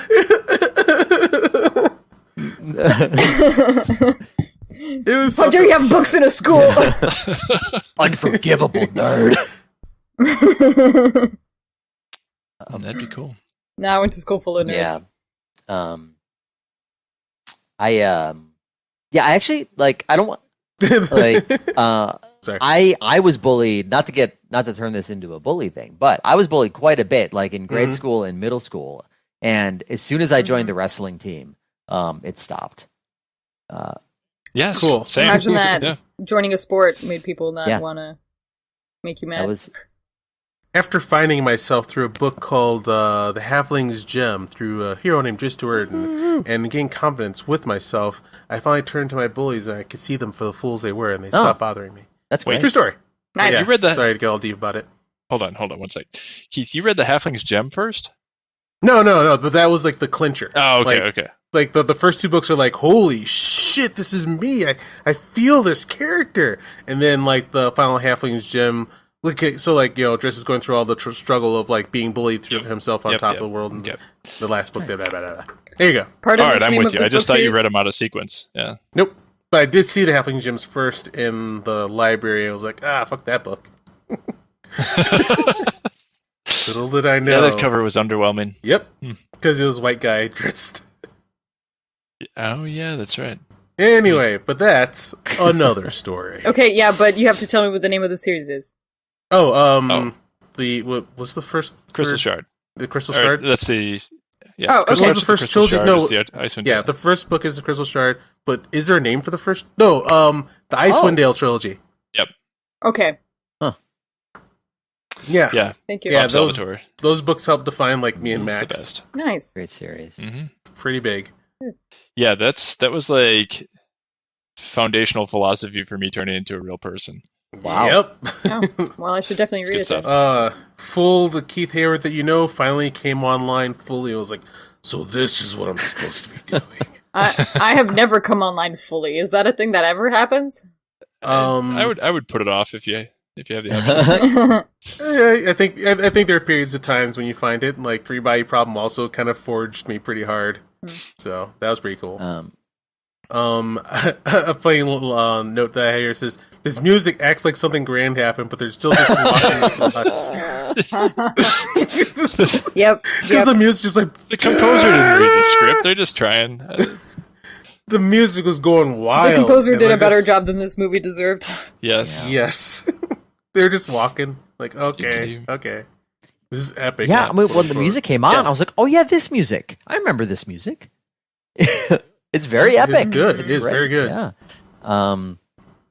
There is one part where where Jackson and the military guys and everything are like hanging out with the people on this planet, and they're sharing food. And I believe one of them says, like the guy who's in charge of the natives says, like Biniwa, I think. Oh yeah. And it's sort of like it just seemed very much like a greeting, or not like a greeting, kind of like, yeah, we're sharing in this moment, you know. And I couldn't help but think of Ba Weeb Grana. Yes. Yeah. Ba Weeb Grana. Ba Weeb Grana Weeb Ninny Bong. And then they dance. Breen, have you watched Transformers the movie? It's a billion years ago. Okay. Okay. Sorry. I watch it. I watch probably it don't every have that 15 tattooed minutes. on your arm then. But Right. yeah, well, there's a scene where they that's supposed to be the universal greeting. And that when they said Biniwa in Stargate, that's what it made me think of. Ba Weeb Grana Weeb Ninny Bong. And it worked. Ba Weeb Grana. Fun fact: the Stargate was originally a triangle, and then they're like, fun fact. yeah, and then they're like, wait, we want to make a dial? Okay, fuck it, we're going to make a circle, and then it was black. And they're like, god, it looks like a tire. And then the final design is what we got. Huh. Interesting. Phew. No joke. Dodged a bullet there. Yeah. Although triangles, fuck that, man. There's a planet in Destiny. If you play Destiny, Mercury, where there's like a splitting time that you can go through. It's called the Tree of Possibilities or whatever, and it looks like a Stargate, but it's triangular. And I wonder if they did that on purpose. Huh. I'm trying to picture how that would work, even just opening and. Well, it's like it's always open for Destinies, but yeah, if you have a dial, you can't have a triangle. True. Triangles are weird that way. Let's see. They don't dial well. Dial well. So So, They don't. So my thing, one of my things with the end of the movie is it just all seemed to wrap up suddenly. Like they just kind of ran out of whatever energy or whatever. Like they're like, we already ran 2 hours, and then like 5 minutes later the movie's done. Like no big big secret discovery. I feel like anything. It's just got him. I feel like that was a thing in the 90s. Well, yeah, like this is a thing I hate in movies. I'm not sure if it was like in the 90s or maybe it's still going. But I want cuddle time afterwards. Like if you're gonna do like some grand movie, or if you're gonna rock me, especially if you do a good job, like hold me afterwards. Don't leave. And a lot of movies just like they do the climax and bam, they're out. Like where's my epilogue? Like we had an adventure, and yeah, this definitely was like explosion. All right, let's get out of here. Okay, bye. Okay. What was that? Yeah. Okay, bye. That's what I said. Yeah. Like, oh, yeah, all get right, out. You guys have this thing that can jump across the universe. Maybe we should. No, but I gotta work in the morning. Oh no, okay. You gotta get out of here. Pretty much. All right. Get out of here. Get out of here. Daniel, you're staying. Okay, yeah, sure. Yeah. I'm just gonna bye. You have no loved ones. We're wrapping this up. We gotta wrap this up. Like, all right. Yeah, we already found out he's got nothing at home. No one likes him. He's he's got no friends. He's broke. He just got kicked out of his apartment. He only has 2 bags. Yeah, he has foster parents, so they're like, I guess he's got no family that we're gonna validate here. So like, we're good with him being elsewhere. Yeah, all tied up. Nice. Yeah, that was pretty super weird. Yeah, and you saw Daniel's suitcases on that military cart. Before they put it through the gate, they have like all these like really fancy military looking cases and whatnot, and then Daniel's broke ass looking suitcases. Yeah. 2 bags. Well, if the movie doesn't care, I don't care either. Goodbye. We're gonna do a TV series. Fuck you. Okay, let's talk about the TV Fuck series. Your TV instead. series. I don't want to hear about it. My bad. I was wrong. Yeah, the TV series came along and they're like, I went, that was stupid. That was stupid. That was stupid. Let me fix that. Thank goodness. Yeah, a list. Yeah. They like on the ground. They found a list of all of my complaints. They're like, "Hey, we can do this. Big list. Let's do all of this." You're right. There's not enough spaceships in this. Of course, that was on your list. Of course, I was. And wow, wait, which is your favorite spaceship from Stargate? What's my favorite spaceship from Stargate? Yeah. Oh, I think I like the was it Orion class?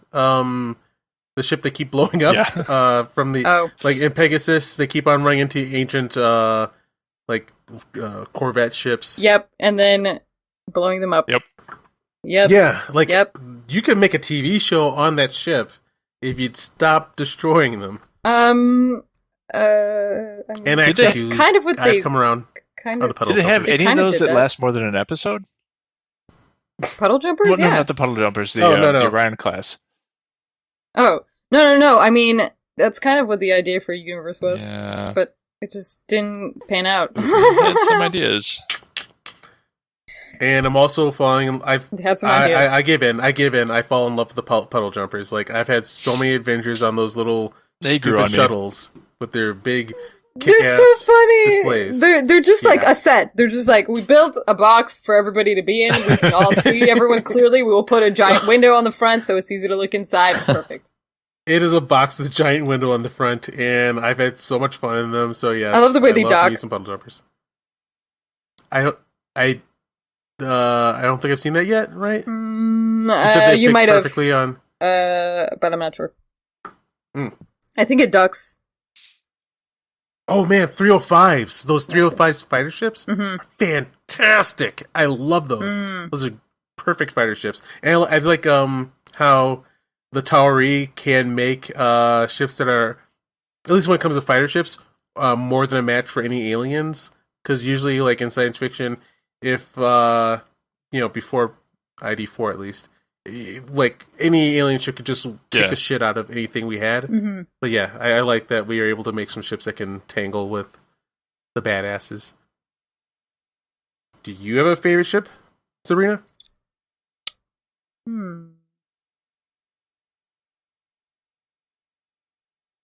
I mean, those Atlantis like ships, they're hard to beat. Yeah. They're designed to be like super cool. I mean, yeah. I like how much I don't like. I'm weird like that. Like sometimes if you make a ship that's like a bad design, but I have to get used to it, I enjoy it, and I enjoy having to get used to it. Like the Daedalus? Yeah. The Daedalus, yeah. Those are. Yeah. I like the sparse military design. and it's so like that sci-fi ship that we make, where it's just like we put a bunch of rectangles together, and then we put a bunch of rectangles on top of the rectangles, and then we put rectangles on top of those rectangles, and then we painted it gray. I know people. I know a lot of people just love those. I'm like, if you're gonna invest that much money into something, at least make it something you're proud of. Every time I see it, it just reminds me of that scene that they make fun of from Star Wars, because there's like the scene in Star Wars, right, with the Star Destroyer that goes really slowly, and then they make fun of that in Spaceballs, and then also Red Dwarf makes fun of that, and it's like this similar kind of ship that's just like a circle with a bunch of like weird rectangles tacked on it. So just like whenever I see a shot like that, I can't help but laugh now. Max, favorite ship? I like the look of the Wraith ships from the outside. Oh, a lot of the Wraith so cruisers. cool, but the inside is disgusting. It's disgusting, right? So if you could take the outside of a Wraith ship and put Asgard guts in it, that'd be dope. That'd be like dream ship. But otherwise, it's the O'Neill. Like, I really like the Asgard designs, and I like their ships a lot. Yeah, I actually lied. I do know what my favorite ship is, but I can't tell you what it is in case it's spoilers for you, Keith. Damn. Sorry. There's still more surprises to be seen. Good call, Sabrina. Yeah. Thank you. I love that you just caught that. Yeah, good. Wavelength. Cool. Perfect. Let's move on. Yeah, carry on. Spoilers. And Matt, that you can hear the infectious joy in our voices. Are you curious about enlisting in the Stargate program? Well, I'm going to finish watching the first episode. And okay, that's a start. That's the thing. Like, I'm not going to commit until I watch it, and if it brings me in, and I think it might, then I'll watch the stuff.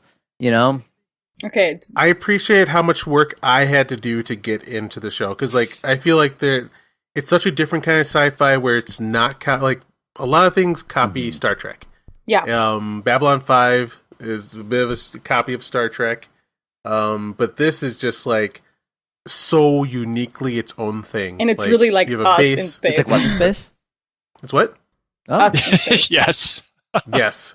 Like as opposed to going to space in the far future, you find out what happens if present-day Earth gets to explore the galaxy. Exactly. And it's so great. much fun. And, it's funny, to the frustration of Saki and I think Sabrina maybe, too, before I got into Stargate and everybody was telling me to, Keith, check out Stargate. I would say, you know what I really want is a sci-fi that, like present-day. And then we get to explore space. Until hey, Keith, Stargate's kind of like that. I'm like, yeah, I don't want to watch Stargate though. Keith. Well, right, but we didn't know there were spaceships and stuff in it. We're just like, it's some gate. That seems like a cheap way to get across the galaxy. It's just like a gate, and they keep going through, and then it's just like a bunch of sand places. It's just a door to Ren Fair, right? Is what it kind of seemed like from. I mean, it kind of is actually door to Ren Fair, and eventually, Ned end up falling in love. with the Ren Fair so much fun with those. Yeah. Man, that Richard Kind episodes we were just talking about, those are Ren Fair episodes. I used to roll my eyes so hard because, to me that's the sin of if you're gonna do science fiction, stop going to some dry ass place and then copying human cultures. But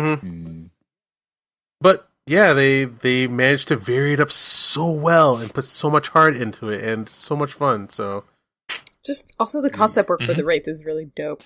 Yeah, all the way to the roots of it. It's really good. That's a cool concept. Space vampires. Dig it.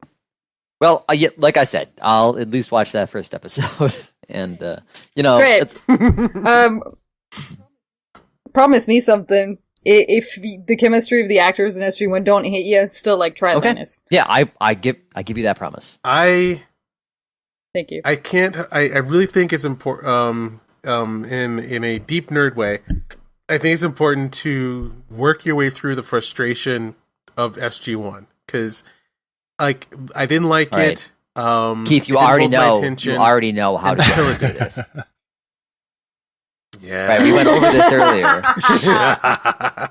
All right. Just saying that. Like, wait, I know how to do it now. I know how to do it. Can I do it? Please. You know, most people just won't get through Stargate SG-1. They'll just get bored, like 2 seasons in, and they'll stop. But you know, like, are you? Yeah. It's kind of cerebral for a lot of people. I got this. You know. So. Are you sure? All right, we'll see. Cerebral. I'm cerebral. I eat no brain stuff. Oh no, don't push yourself, Matt. Don't push yourself, Matt. If you don't feel it's, it's for you, I guess You know. Ooh.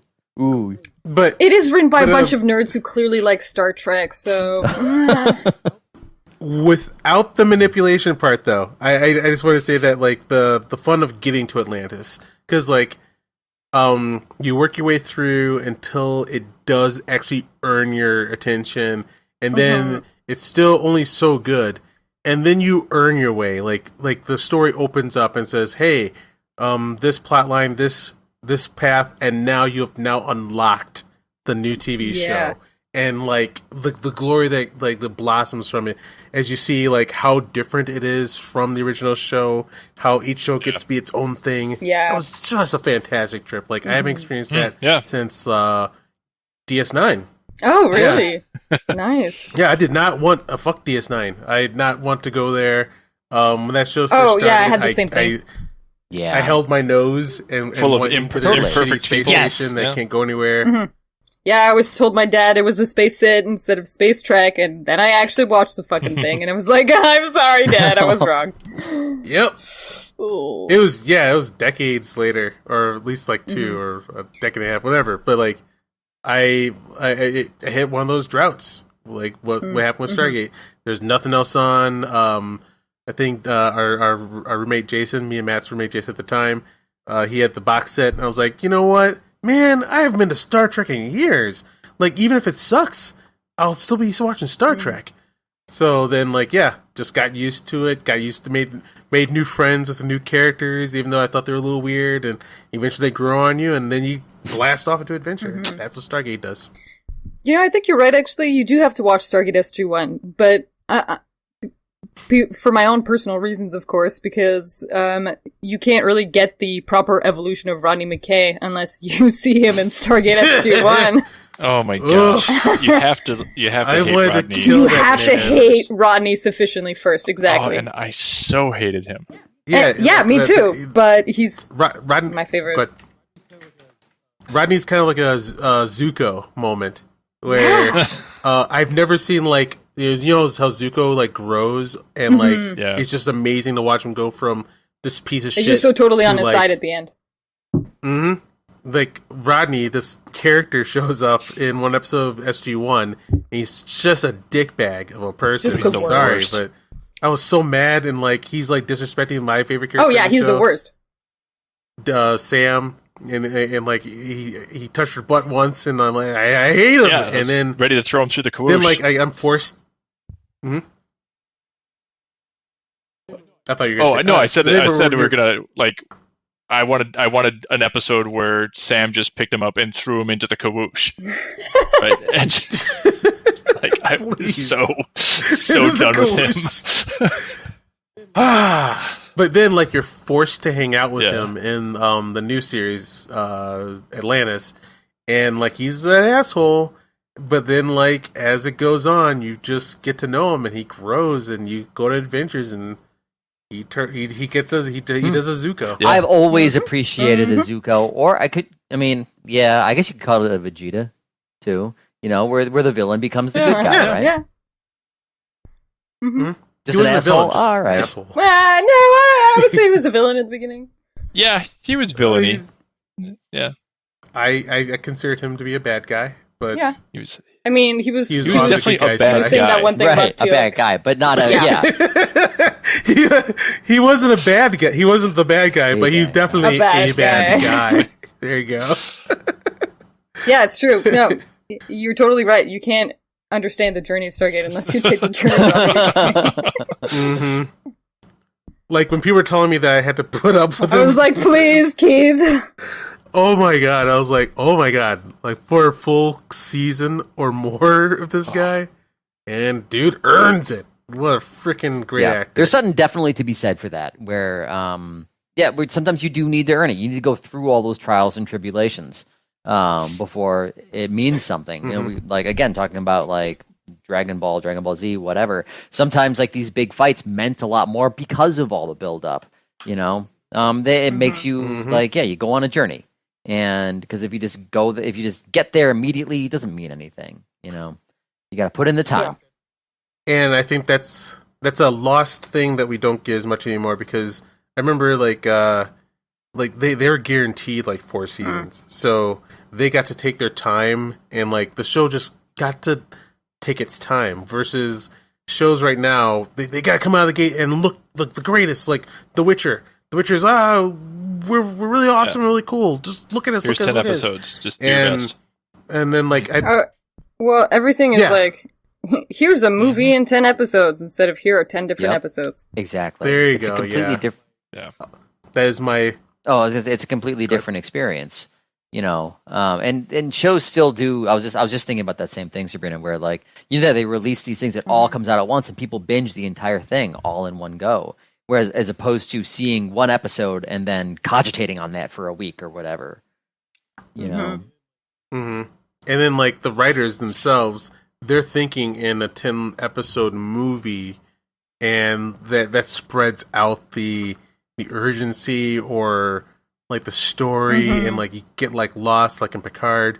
But my last note here says, contain haikus creativity. I was saying that, like, if you're boxed within limits, then it forces those writers to create something beautiful within those limits, like a haiku, versus, like, having do whatever you want for 10 episodes, and it's just, like, shit flying everywhere, and you're like, all right, okay.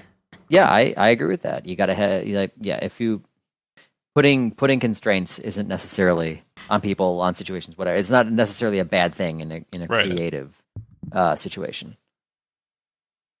I'll be right back. That's like a. You guys keep going. So go ahead. Okay. I said I'll be right back. You guys keep going. Go for it. Yes.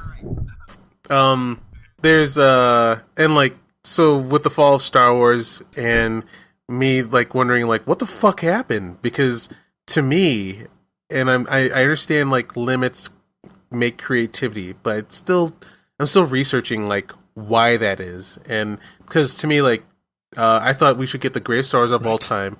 Since it's Disney, they have unlimited money, unlimited therefore talent they can pool. pay someone they to make so much to draw on for resources, for creative ideas. It's right. Yeah, infinite possibilities. Yep. Yeah. You have crazy money. Therefore, I should be able to see the most balls out fleet action battle humanity has ever seen.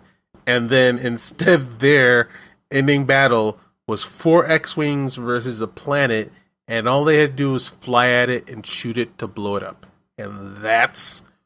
How do you get only that with an unlimited budget? Versus, like, Stargate Atlantis, which has incredible fleet action, and, like, there's a story that plays out. Well, think... Yeah, there's so many answers to that question. One of them is you've got a lot of money, you got a lot of hands, you got a lot of mouths to feed, and a lot of people to please. Whereas if you have less money, there's probably less people involved, and that's going to create a different vision at the end. And sometimes that works out, and sometimes it doesn't. Yeah. And it fosters a more coherent, tighter project. You're saying that's well said. When you all of a sudden get, like, all the money in the world, well, you know, that means you got to please a lot more people, And I think like with the new Star Wars, not to get too into this, but those were probably. Can you imagine like the producers and like just like the test audiences and just so many people messing. So many people, so many cooks just ruining that whole thing. I mean, but that's my one brief take on it. So I plan to sit down. I'm trying to find a movie called The Five Obstructions, which is supposed to be like I'm gonna fuck up the premise because I didn't find it yet. But like, there's like these two like seasoned directors, and one director challenges the other director to like remake some kind of film that he's already made, but then give him like 5 limitations and see what happens. And I think that's supposed to teach you like what limits do to make creativity. So looking to do that, but yeah, apparently Stargate didn't have enough limits on it to make it a good movie. Sick burn. I got you, dog. I got you. Take that. Genuinely, though, I think if it had been given a shorter runtime, if they were like, you can only have an hour and a half, it would have been a better movie. Agreed. Yep. Agreed. Yes. Type that up. So, but I guess we proved that point. There's. I think is like. I mean, we could put together a pretty good list for the cutting room floor. I think the people who made it, they aren't as into it as we are, and aren't as into it as the TV series people are. That's always a problem when you take it more seriously than the writers. I hate that. Mm-hmm. So I think we can start wrapping up. Cool. All right. Final thoughts on the movie. Hold on. Yeah. You know what we haven't talked about? The difference between the characters in the movie and the TV show. All right. Yes. Let's do, please. Let's start with Dan Jackson. Dan Jackson. Oh boy. Because actually, I didn't see. The Eternal Dan Jackson. I hate that character, but I think that Shanks did a great job of duplicating the movie character. Yeah. Luke actually says he thinks Shanks is a sociopath. And he just like watched James Spader and he just like copied him. Well, just because of moments where he's like, I can't take him seriously, especially in episode 1, because he's all like, Share, I'm so worried about you. And he says it like at exactly the same monotone as like every other fucking line. And you're like, wait, they're literally kidnapping your wife right in front of you, dude. Like, maybe a little like elevated tone. Anything? No? He was definitely inconvenienced. Yeah. No, not this. But yeah, he like copies his body language really well. Like the way he like leans over his notebook to write notes and stuff. Just like, he did a good job physically. I just don't believe any of his acting. Yeah, watching Spader made me go, oh, so that's where this the way he talks, the little and anyway, like he flips his hand around. Yes, that's where it came from. Lead the way on comparing the characters. So wait, real quick, back to Jackson. Like, I walked into SG1 thinking, and I was convinced that Shanks's Daniel Jackson was this skinny nerdburger, and he's actually a pretty jacked dude, like throughout, and like later through the seasons, they did a great job like having the characters like work out with Teal'c, and like you see Jackson and Sam get like pretty house for people who aren't, say, Jaffa, but in the original, I think I had just conflated original Jackson with show Jackson, because Spader's character is just this wisp of a man basically compared to all the soldiers around him, and that stuck with me, and they did a pretty good job. So you're saying that TV Jackson was already built? I think he was, and they just did a pretty good job covering it up. Like he wasn't as Michael big Shanks as he was built, in later seasons, but yeah, he's got some bulk to him. Yeah, you're right. Like I always see him as the James Spader character, which makes me frustrated when he acts like he's tough, and then makes me furious when he beats Aaron Soon in a one-on-one fight. Yeah, what? You're a little wimp.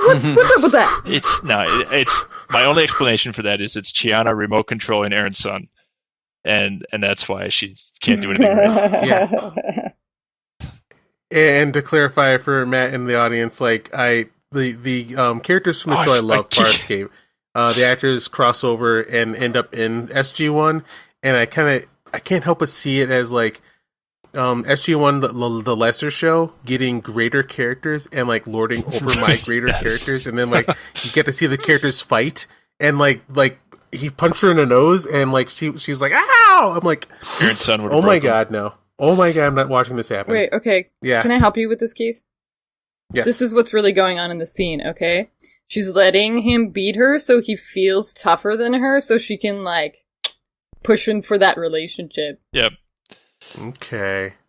Yeah. She could definitely beat him. You, Dan Jackson. Yep. Good. And, Max said a great quote back when I was getting all mad at that time. He was like, "Don't worry, Keith. Aaron soon could steamroll the entire team." Oh, she could, yeah. Like, easy. Easily. Yeah, she could take the entire SG-1 team by herself. Yep. No slight on Teal'c, but no. Teal'c could give her some trouble. But, maybe if it was like that Teal'c Ronan matchup. Okay, yeah, but that's not the SG-1 team, right?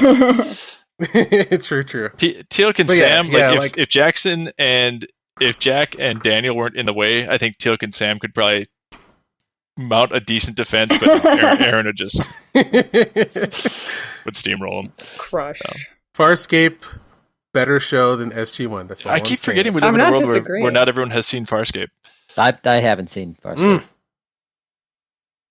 Dude, have you seen Farscape? Bro, me? No, I have not. Oh well, it is difficult sometimes for some people to get into because they see the puppets and they're like, "Wow, that's janky and old school." And Keith, you have given me this reason for not seeing TOS. I'm just saying. Oh no! First season of Farscape, I didn't make it all the way through it at first. No doubt. I had to come back to it to go, and like season 2, like they finally everything clicks, everything looks right. John's such a great main character, though. Like he's such a great fit for us. Who are just like, yeah, why else would you go to NASA unless you were a giant fucking nerd?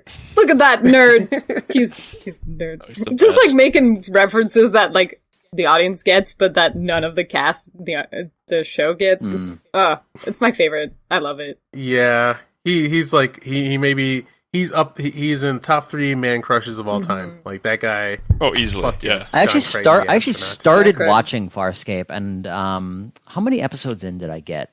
Like maybe 5 or 6, and not that terribly long ago. But that's about as far as I made it recently. It's easier if you're fluent in Australian. Another one worth it. Really? Wait, how so? Because there's a lot of Australian accents and stuff in there, and so I think some people just don't track all that.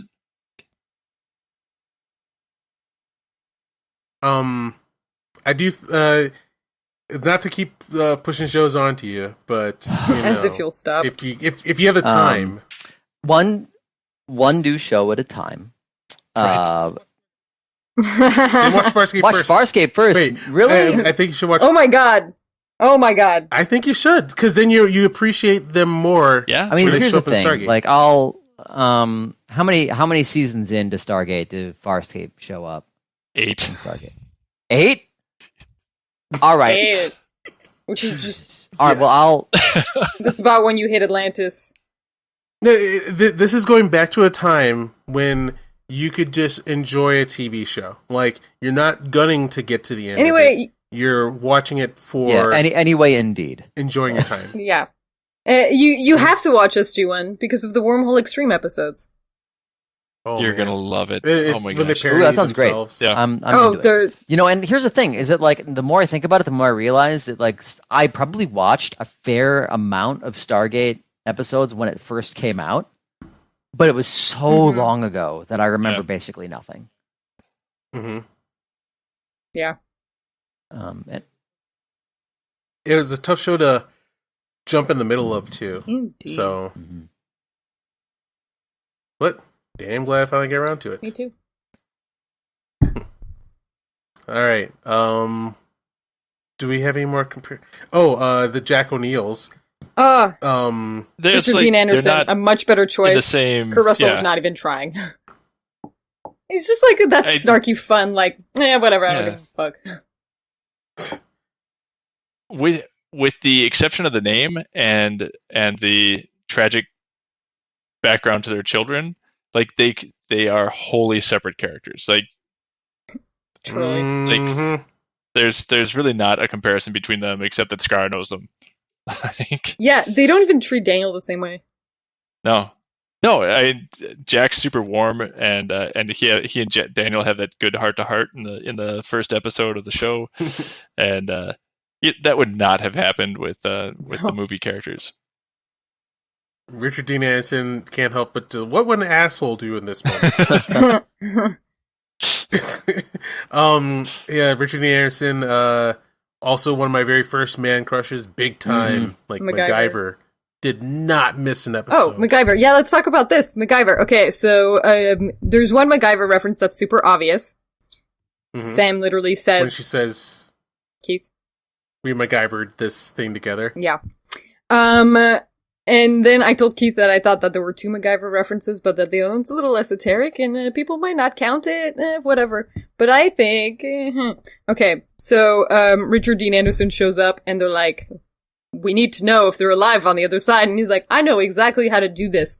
And he takes a box of tissues and he throws it in. Like, give me a box of tissues. It feels like a MacGyver reference. Like, he's like, here's a word problem. He finds a simple solution that's just like totally wacky. But it works. Yep. Give me a paper clip.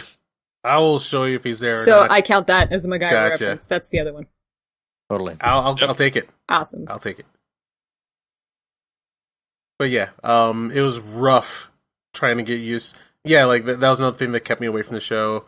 I was like, man, he's not MacGyver. He's so not MacGyver. But eventually, I got to enjoy like, so what dickish thing he's gonna say this time. And it is weird that Jack is straight up like, "Don't tell me the science. I don't care. I don't want to know." He's fun. Like he pretends to be stupid too. Like he's smarter than that. He shows it, but he's like, I don't know. And Carter every time is like, stop it. Woo! Yep. He's just trolling Carter. Yeah. He's just trolling Carter.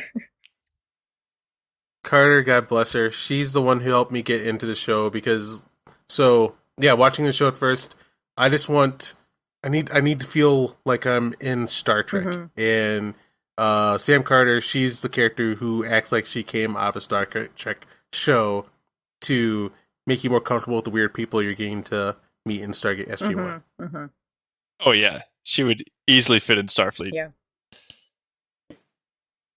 All right. I think those are all the people we can compare. So final. Right? Yeah, there's really nobody else. Shari is just a cardboard anyway, and Scar's the same actor. So, can you imagine how weird it was for that kid? Okay, he's like the main young character in this movie, and then they invite him for the TV show, and he comes back, and like 5 of the characters are the same, but they're all different actors except him. He's the only one. He's the only veteran. Did I make the right decision here? Like what? And he did. You made the right decision, kid. But like how awkward because everybody else is too big. He crushed the relationships. Like he did a great job. He did a great job. Yeah, I was actually really impressed going back into rewatching the first episode or 1 and 2, the pilot thing, and they did a really good job, like putting life into those characters. Like right away, they did great character sketches. They brought them together. They caught us up. If you hadn't seen the movie, they filled you in, and it was off and running right away. And and Scar was kind of the anchor point for that, and so good job on him. Yeah. A good beginning to what we didn't know would be just an amazingly grand adventure. It immediately does what the movie didn't, which is like get to the fucking point. Right. It doesn't squander an amazing premise on just like one idea. It says, no, if this is here, then oh my god, all these things are possible. So we can have some freaking fun. Word. So, your final thoughts on the movie Max? I think it's not what I remembered it as. I think it is just kind of a placeholder for what I had hoped sci-fi would be. At that point, wanting to boldly go out and explore new worlds, but you just get this one, and it's pretty empty. So I don't know. The movie, like I say, I have good warm fuzzy feelings for it because it's one of those I saw with my dad, and I still remember his laugh at some points. And I was just talking to him about it the other day, and he had the same laugh, and so it's good memories, but it led to something much better, and I'm grateful for that. Amen to that. Matt, I think, like we've been saying, in a lot of ways, the movie has aged poorly, but in other ways, it's still clearly like a big budget movie with in my opinion, with some great performances in there. And kind of going along with what Max was saying and what all of us are saying here is like there was some squandered opportunities. I think that the first half of the movie is better than the second half. It's at least more interesting because I know that because I remember how, maybe before we started, I mentioned like I've got all these notes, and then at one point I just stopped.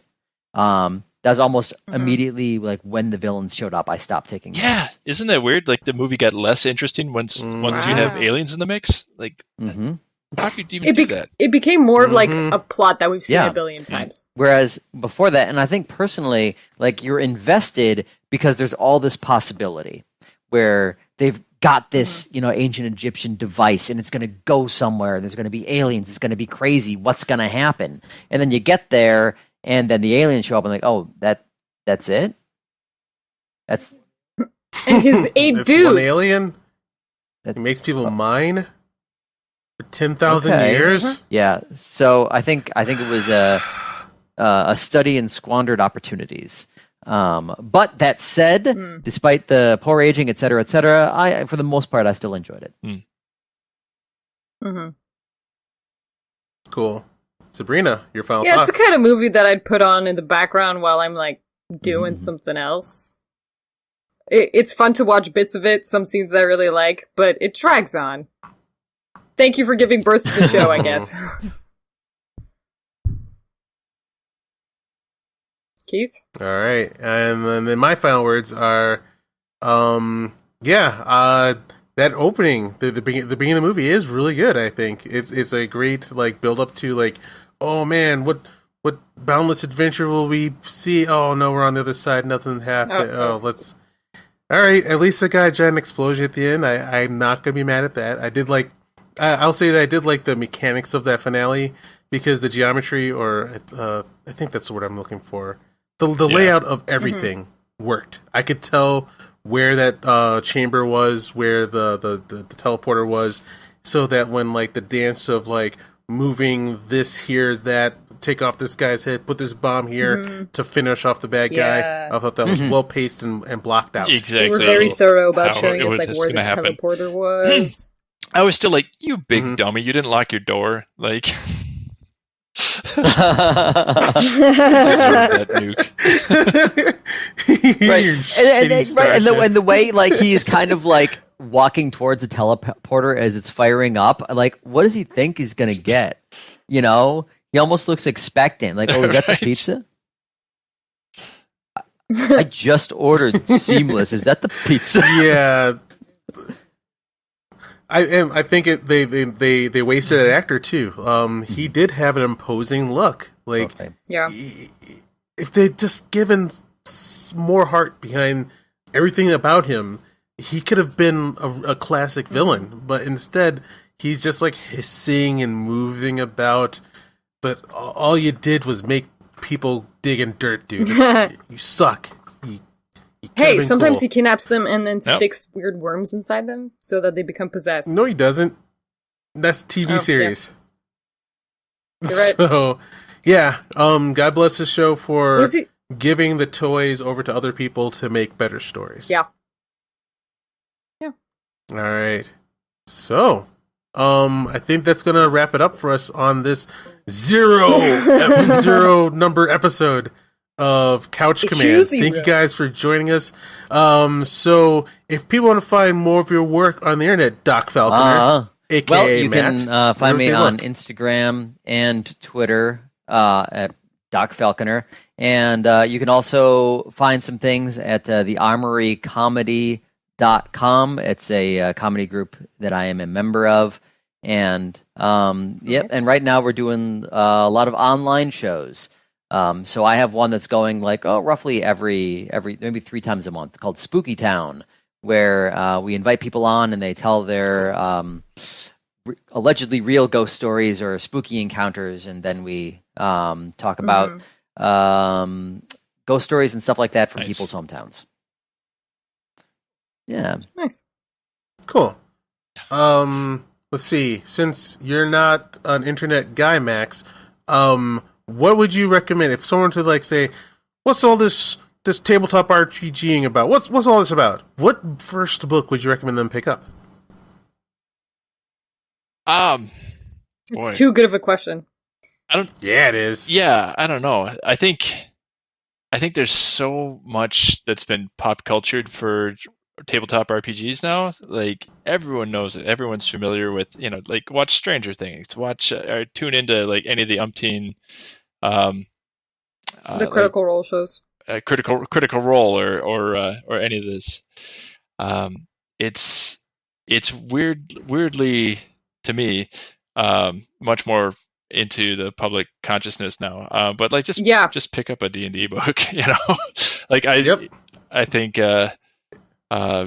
just go onto the Dungeons and Dragons website and you get to know RPGs quickly. Cool. I think there are better ones out there, but D&D is I think first and foremost in a lot of people's hearts, and it sure is easy to pick up and get rocking and rolling right away. Right on. And Sabrina, where can you find more of your work on Well, the internet? y'all can find me on Instagram, Twitch, or Twitter at VoidCat Gaming. If you are interested in watching some tabletop roleplay, I've got some up on there so you can kind of a feel for what it's like. You can also find me at There Are 4 Hosts with Keith, talking solely Star Trek, if that's the flavor you're interested in. We covered the Picard show and a couple of the movies so far. We will eventually get that episode, yes, about Mirror. Let me finish DS9, hold on. Mirror episode. Cool. Alright, yeah. You can find me on Twitter at Keith Hayward, or you can find me on Twitch at Keith Justice, where me and Matt are playing Earth Defense Force. Nice. You can find this podcast and the There Are 4 Hosts podcast on popgeeks.com, where we have lots of dorkness for you to enjoy. Yes, please find us on Popgeeks. Thanks. Yep. Thanks everybody for listening, and that'll be it. We are out. See you on the other side until I find out another way to end these things. I'll say see you on the other side. All right. Take care, everybody. Cool. Take care. Bye.